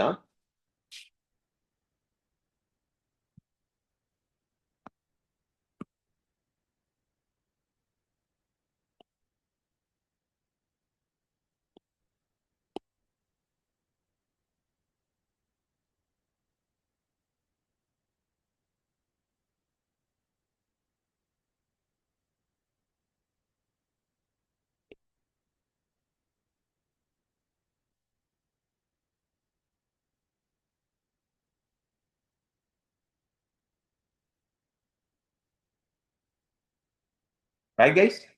So, oh, I had a place here, but I've just copy pasted there. So let me just get back this here. Right. So this is examiner comments. Let's have a brief discussion on examiner comments here. So in examiner comments, what I can see is financial reporting treatment for, okay, now see, this is examiner expressing his concerns for students, right? Examiner expressing concerns that what he wanted and what he didn't, right? And then the mark plan, that basically in exam you have just given that this complete question is 40 marks. We don't know that what's the mark plan, so we will write it accordingly. But an examiner answer, examiner gives that, right? So you must be having that as well, or at least see once that what exactly is happening, right? So the element of the question was unanswered, was answered well by some candidate, but other were disappointing. See, I believe that this was very easy requirement, right? Very easy, first thing. And I'll say IES 16, and it was very unrelated to AI, right? That there wasn't that much dependency on AI, so you cannot blame AI in this requirement, right? Many candidates wasted time on long discussions about IES 38, which haven't had anything, right? It was just one intangible asset, if you remember, at the time of expenditure, which were not relevant, failed in capitalization and all that. So the first requirement examiner is saying was still a problematic for some students, but I don't know how. If you have seen our classes for IES 16, it was really easy, right? Now, other common errors included incorrect treatment of the software, which could be capitalized but not as PPE, capitalizing training costs, failing to recognize more information. So this is also a problem. Calculating environmental provision correctly. So these were the common mistakes that student did, right? Not including debit of provision. So I'll say those who have grip on IES 16 grip would secure max marks in this requirement. And you guys are lucky if at this level you are getting these requirements from IES 16, right? Because when I was in exam of CR, I've shared my story. It was a terror paper, and yet I passed, right? Now, then financial reporting of two initiatives. Answer to this part of the question were generally disappointing, right? Answer to this part. So initiative one, initiative two. Uh, Here I can say that it was disappointing, badly attempted, and believe me, the reason is that the standard here was IFRS 15. So I knew it that many of the students would collapse here, right? And guys, this paper doesn't allow you to waste time. Just think one thing, that you cannot waste time in this paper, right? So although many candidates were able to locate and explain the entries made, surprisingly, few spotted that the question was about the accounting treatment for the interest-free loan. So surprisingly, like IFRS 15, you have been studied from your ACCA journey or from the earlier papers journey, but many of the students skipped that substance over form that led to maximum marks. So if someone picked that, they're going to get easy marks, right? Wasted time for a long rambling explanations, revenue recognition, blah, blah, blah. And the main thing was the loan component that we need to, right? There should be the JVs, the journals that we are posting. But again, I'll say that this is unrelated to AI, right? And then I'll show you the marks that exactly related to AI. Then answers for Camco were generally better, although some demonstrated really poor understanding both in facts, right, and financial accounting principle. Some thought that rebates were receivable, others that no provision should be made. Those who did conclude that provision was required then calculated it based on the anticipated revenue. And again, it was really a problematic. And C, that few marks could be awarded for general entries and the other ones omitted account codes, right? So C, I'm again saying that AI played a vital role or advanced information, I'll say, would inform you about account codes, and you have to do it, right? Account codes needs to be given and account codes should be given. I must say, right? Then update analysis and use together with preliminary analytical procedures. We did that as well. And at last, what they are saying that those candidates who produce fully updated table of figures, movement with data, and key contributions scored well. So that means these tables are necessary. You have to make it. You got while attempting on the software, you'll see you'll get Excel, you'll get Excel, and you will also get the Word file, and you have to do it right. In advanced case study, I also teach that paper as well. So there also I do a lot practice on software, and I'll make sure that we do the same thing here as well, right? Few candidates updated the figures accurately, with other making no adjustment. Now someone is doing wrong adjustment, they'll get marked. But if someone is doing no adjustment, they wouldn't be getting marked, right? Muddling up with product adjustment related to meaningful further analysis of data was provided. Uh, Commenting and figures audit risk were generally best answer part. So this is something very easy, right? The best answer part was audit risk, right? Limited marks available for risk. Ability to identify risk remains patchy and some wasted time listed audit procedures. They haven't asked you the procedures. They have asked you the risk. So stick to the requirement. Huh? Stick to the requirement. I believe that on and all, I believe that this requirement had very much BAS. Now see the marks that has too much dependency on this BAS. Now see those marks. Yeah, guys. So see, FR, financial reporting, it was of 8 marks. I believe that these 8 were very easy. Then ZA and Chemco, right? It got to 14 marks. So 8 plus 14. So I believe that 22 marks are still without DAS, data analysis software. So if someone is crying, there's a 30 marks from other question, then 40 with AI, and then 30 from others. So in reality, this is 30, 22, and 30, approx 60 and 82 marks without software, right? 82 marks is without software. So this is what you should be knowing, what I believe is, right? This is what you should be having, right? So this is, and then we have updated analysis. So 4 marks, easy one, I'll say. Easy, but a little bit of DAS, or I'll say AI is required here, and then analytical procedures and audit risk. So it was basically the most tricky requirement. This 8 marks is the most tricky requirement that a student must have left, I would have said. If this 8 marks, if the student have spent hour for this 8 marks, I would have said just leave it, right? You have to attempt 80 with quality, right? Rather than spending and wasting time here. So this is what, and then we have audit risk. 6 means 3 risks are enough as well, right? 3 risks are enough as well. And in analytical procedures, you have to comment on receivables because mostly there have been sales tranches, there have been ZA balances, there have been discounts. So this all led to an appropriate balancing of receivable, what I see here, right? What I expect is. So I hope that you just get this what I'm trying to say, right? Now, sir, when we're gonna be having AI class, guys, I'll make it, I'll record it, and I'll upload it. Don't worry. When we are going to have the software class, I'll make it, I'll guide it, I'll upload it. Don't worry, it's on your LMS till that you have reached this class. But the motto is that we have attempted this 40 marks completely, right? In many sessions, but we had made it, right? We had made it.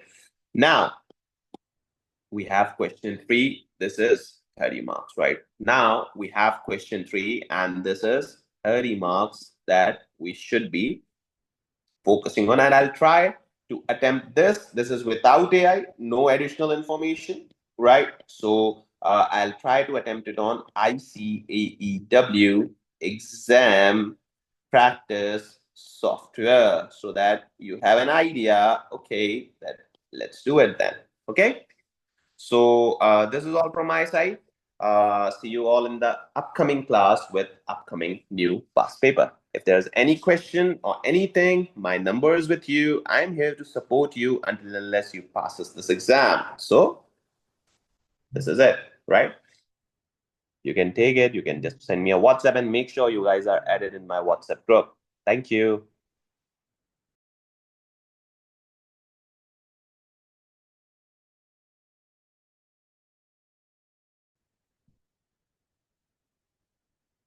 Yes, guys. So now we are on November 24, question 2, right? We have attempted, question 3. In this exam, examiner has given just 2 questions, right? Question 2, this is done. So today's class is planning, right? Class of question 3. And we'll obviously be solving this question on software, the exam software, so that you guys can be knowing exactly that how we are going to attempt the questions on the exam, right? So guys, my technique is quite very simple, very simple, that before going on or reading the question, read examiner, or I would say read requirements, right? Before reading the question. So just go on to the requirements and see here. And the beauty of CR that I really believe is beauty of CR, that there is no marks for this, no marks for this, no marks for this, and total marks. So that means you have to decide that how many points for here, how many points for this, and how many points for this. And this is the beauty of CR. This cannot be done in any other paper or any other qualification. This is an ICAEW, I must say, that there is no requirements of the categories of the requirements. There's no marks of the categories of the requirements. There are total requirement marks that you have to see. So prepare briefing notes for rows. Someone is rows here, and explaining how the investment in Plotter and the transactions and balances with Plotter should be treated in individual and consolidated financial statements of Aspire. Now, this is a technical requirement. So why it is a technical requirement? People think that this is from consolidation. While reading, I see that this is individual plus consolidation. Now, this is something else. This is something really tricky that you need to work on. That you have been given a transaction, right? The format is briefing notes, and at this level, I don't think so that we should be taking care of briefing notes or all that. We know how to start and how to end. We should not be wasting time on formats or professional skills or anything, right?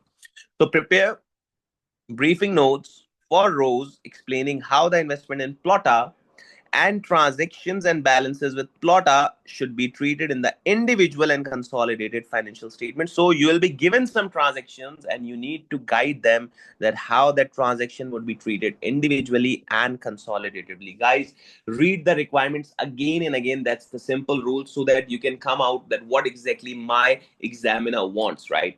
Otherwise you wouldn't be getting that much. And since this is question 3, so we'll be getting a mix of reporting, then we have audit, and then we have ethics. So I'll regard this as an easy question. Why, sir?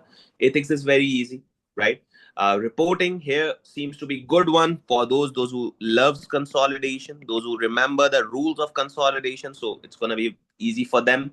And then we have reporting, and then we have audit. So set out audit procedures, a simple rule to be followed for audit procedures. And similarly, if any one of you is from external audit or internal audit, they know about the procedures and all that, right?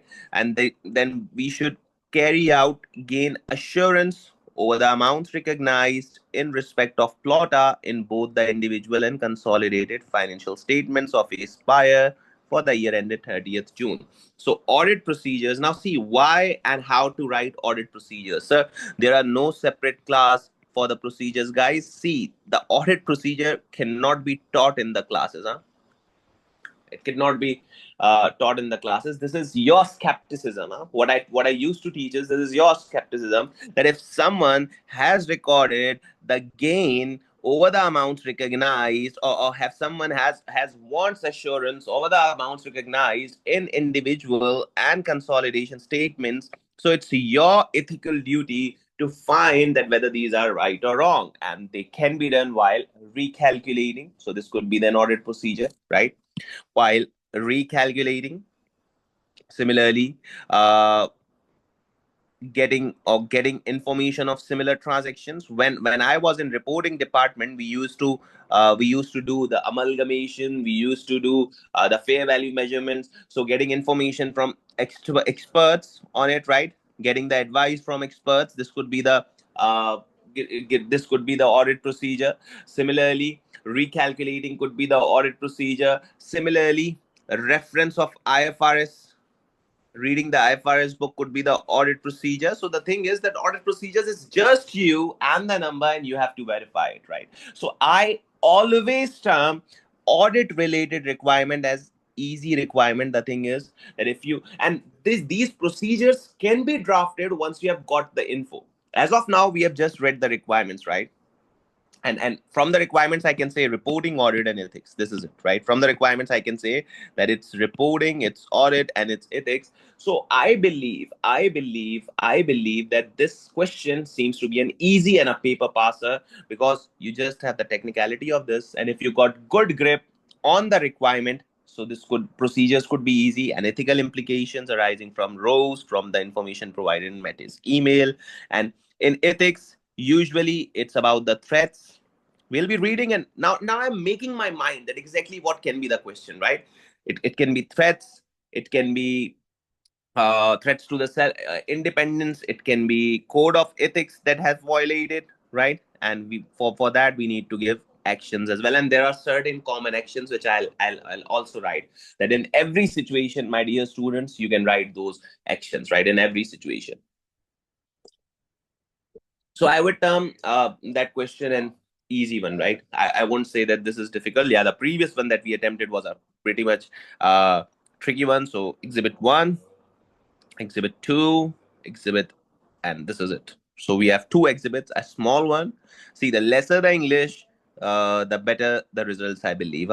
The lesser the English. So now go through the question. So you are an audit senior. Oh my God, you guys are going to be senior now. Working for Man Humphrey LLP MH, a firm of ICAEW accountants. Aspire PLC. So this is my client's name. Some important names needs to be highlighted, right? And I'm going to solve this question on the exam software. So be prepared. So Aspire PLC is the listed parent company. Is the listed parent company of a group of companies which construct luxury apartments. So guys, I just read this and I think of, oh, it's of a construction, and construction goes over time. So this might be a typical requirement of revenue. I'm not sure, but it's my mind gets running, because in the revenue recognition, the revenue needs to be recognized when the performance obligation is delivered. So I'm just making my mind. I believe me, I'm reading this question in front of you for the first time, right? So hotels and office buildings, you have just been assigned to audit of the Aspire group, including the parent Aspire PLC, right, for the year ended 30th June 2024. So, and doing the recent questions is something very, very good. You received the following briefing: Aspire Engagement Activity Manager, Carrie Phillips. So, Carrie Phillips is the engagement manager. The final audit visit at Aspire started last week. Okay. I had an initial meeting with Rose White, the finance director. So, Miss Rose was uh, who is an ICAEW chartered accountant. Rose informed me that 31st March 2024. Okay, so year end is 30th June, and here's 31st March 24. Purchased 30% of ordinary share capital of Plotta Limited. So it's 30%. Now students commonly relate that if it's 50%, then only the consolidation will occur. No, it isn't, right? If you remember IFRS 10, if it's 5% of shares you have acquired, but you have the control, so you will be doing the consolidation. So it matters on control, never on the percentage that you have acquired, right? Rose is not entirely sure how to account for this and asked for our help. In its individual financial statements, Aspire PLC recognized investment in group companies at cost. So IFRS 9, right? IFRS 9, and we follow the cost model, that we record the financials at cost. Okay. Now, the investment in Plotta is material to both Aspire and Aspire Group, and we need a plan to appropriate additional audit procedures. Materiality has been set at 2 lakh for Aspire and 250 for Group. I forwarded to you a board paper on the investment in Plotta prepared by Rose for the Aspire board meeting last week. This paper includes draft financial information of 3 months year ended. So, guys, year end is 30th June 24, and 31st March 24 is my 31st March 24 is my date of acquiring the shares, right? So if there's consolidation, it will be for 3 months. If there's an equity accounting, it will be for 3 months. So you should be remembering, right? And guys, if you haven't covered the accounting standard classes, these classes would go up from your head, right? You need to do the accounting standard classes at any cost, right? Now, the remaining 70% share capital is held by equally by two charities, the the Bellman Education Charity and the Bellman Training Fund. BC also audited MH. MH is our company, and I've received an email from Meti Food engagement manager on BC audit. In this email, Meti raised some points that we'll need to consider further. So it might be an ethical issue, right? So easy, as again say easy, there's no technicality as of now. If you guys have any technicality that you think, then you should be texting me on the WhatsApp. This is a problem that I believe. I think that there isn't any problem as of now, right? There isn't any problem. Now, exhibit 1 board paper on investments in Plotta, prepared by Rose White for the Aspire board meeting on 28 October 24. Now, background. Plotta was incorporated on 4 Feb 24 and issued its $35,001 ordinary shares equally to two charities, Bellman Education and Bellman Training Fund. So Plotta has 100%, from which 30% has gone to MH, right? Then 70% divided by 2, 35 to charities, right? 35 to charities. Now, each charity received 17,500 ordinary shares. The consideration of the shares was in the form of plot of land, which was owned jointly by BEC and BTF. On 4 Fab, the land was valued at 35 million. So, a typical transaction. It's not an easy transaction. You are not giving money here. You are giving that land, right? Plotta will prepare its first financial statements for the period incorporation 31st December 2024. Okay. So guys, year end of Plotta, if we can see here, year end of Plotta, so it's 31st December 24, and we have 1st January 24, but here at 31st March 24, this deal happens, right? And the incorporation date is 4 Feb, so the first period would be of 8 and 11 months. And here is the main date, that's 30th June 24, year end of MH, right? So now a question gets a twist here, I believe, right? And why I'm making notes, so that's only we can solve the question, otherwise we can't, right? Now, purchase of 30% by Aspire PLC. Okay. MH is our company name and Aspire is our that, right? So Aspire PLC. Purchase of 30% ordinary shares. So on 31st March 2024, Aspire PLC purchased 15,000 newly issued shares in Plotta. Plotta did not trade in the period from 4 Feb to 31st March. The 35 million value of the plot land transfer to BEC and BTF was unchanged at 31st March 2024. So I believe that it's kind of an related and easy requirement that plot of land was given and there is no trading as well, so no profit being recognized and everything, right? Now, consideration paid by Aspire PLC for the 15,000 new shares in Plotta comprised an immediate cash payment of 10 million, land with market value of 5 million. This land cost Aspire PLC 1 million in 2018 and it was recognized at a cost within its inventory. So Aspire PLC acquired 15,000 new shares and they paid $10 million, 10 million pounds initially at a very straight payment, and land with market value of 5 million. The land cost Aspire PLC 1 million in 2018 and cost within its inventory. The land is adjacent to Plotta's existing plot. So the thing is that if this is Plotta's plot, so it's the land, right, that we have given them. So Aspire PLC purchase of shares, the share of capital Plotta was held as follows: 50,000, out of which 30% is ours, right? Now comments. This is the important to determine whether we control it or not, whether we control it or not. So I have summarized below key terms of the shareholders agreement between the two charities and Aspire PLC. Where appropriate, I have provided some comments. Each shareholder has the right to appoint one director, and the Plotta board, which will have in total 3 directors, I have been appointed as the Aspire PLC's representative directors and have been present in all Plotta's board meetings. So each of them can give one director. It doesn't give you control.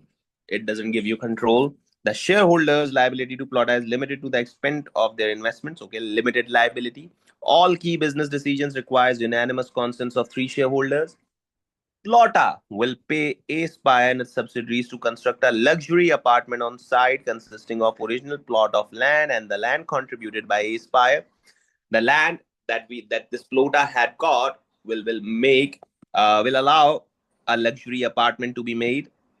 Aspire will earn a markup of 15% on the construction cost it incurs. This is slightly lower than the markup that Aspire earns on the other similar projects. Okay, so we'll be earning a 15% of markup on this construction cost. Now, as Plotta will be responsible for marketing and selling the apartments, will employ its own staff to do so. I'll make sure that an appropriate share of administration overheads is included in the construction cost recharged to Plotta so that Aspire receives a fair return of its work. Now, see what's happening here is that Plotta to construct a luxury apartments on site consisting of Plotta's original plot of land and land contributed by Aspire. So the Plotta that has land and Aspire that land given, there will be luxury buildings. Aspire will earn markup of 15% on construction. Now it's not the land of Aspire, it's the land of Plotta, right? And this is slightly lower than Aspire earns on the similar projects. Plotta will be responsible for marketing and selling the apartments and will employ its own staff. I will make sure that appropriate share of administration overheads included in construction costs recharged to Plotta so that Aspire receives a fair return to its work. And the construction cost will be allocated to Plotta and all that. So, guys, our typicalness has increased. Now you know that this is not SPR of ACCA. This is CR of ICAEW, okay? Now, Plotta will own and control all assets brought into the company, including work in progress and on the construction of luxury apartments. The profit made by Plotta from the development of the site will be shared between the three shareholders in line. Aspire will therefore be entitled 30% of any profit in addition to markup earned on the construction cost. Okay, so we got this. And the draft financial information for 3 months. Okay, so 3 months, no revenue, admin cost, plot comments trading on 1st April, accounting records. This is very easy that you haven't earned, right? So consolidation wouldn't be that much typical. And then we have 40,000, and then construction cost, total assets, share capital, and all that, liability and equity. Land is recognized at cost for Plotta, but 30th June it was valued at 47 million by independent valuer. Okay, so here is land, and it's 40. The increase in the value of the land over the 3 months was due to granting a planning permission of local government for construction. Okay, so value has increased, but we had kept on cost, right? We have kept it on cost.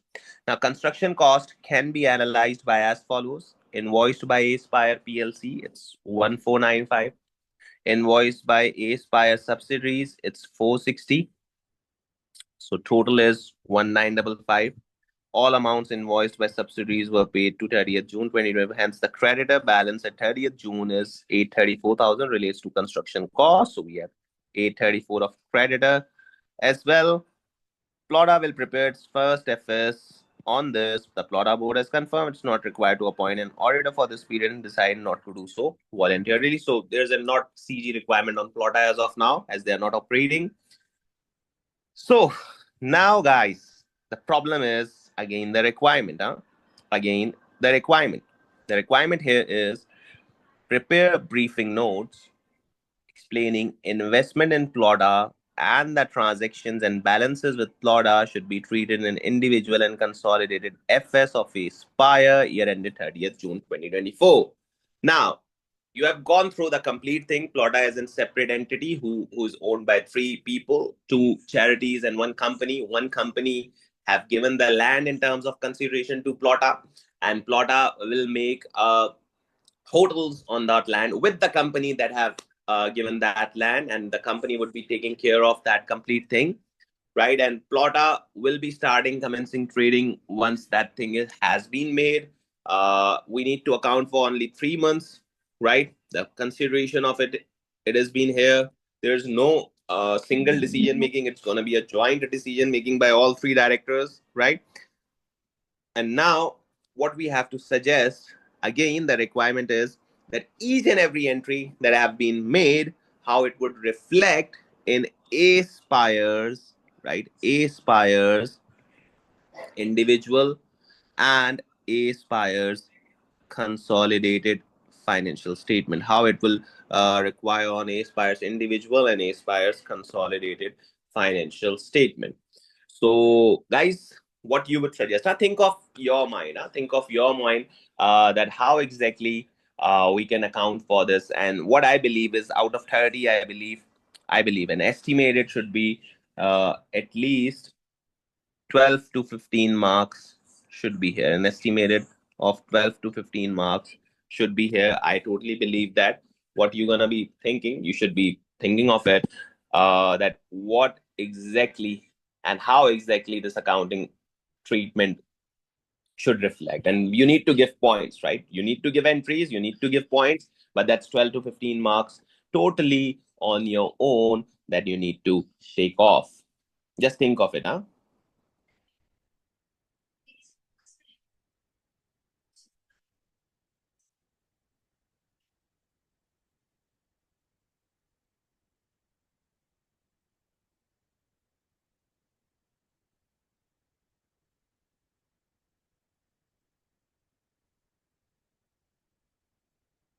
Why not jotting down some points and then we'll draft its answers accordingly.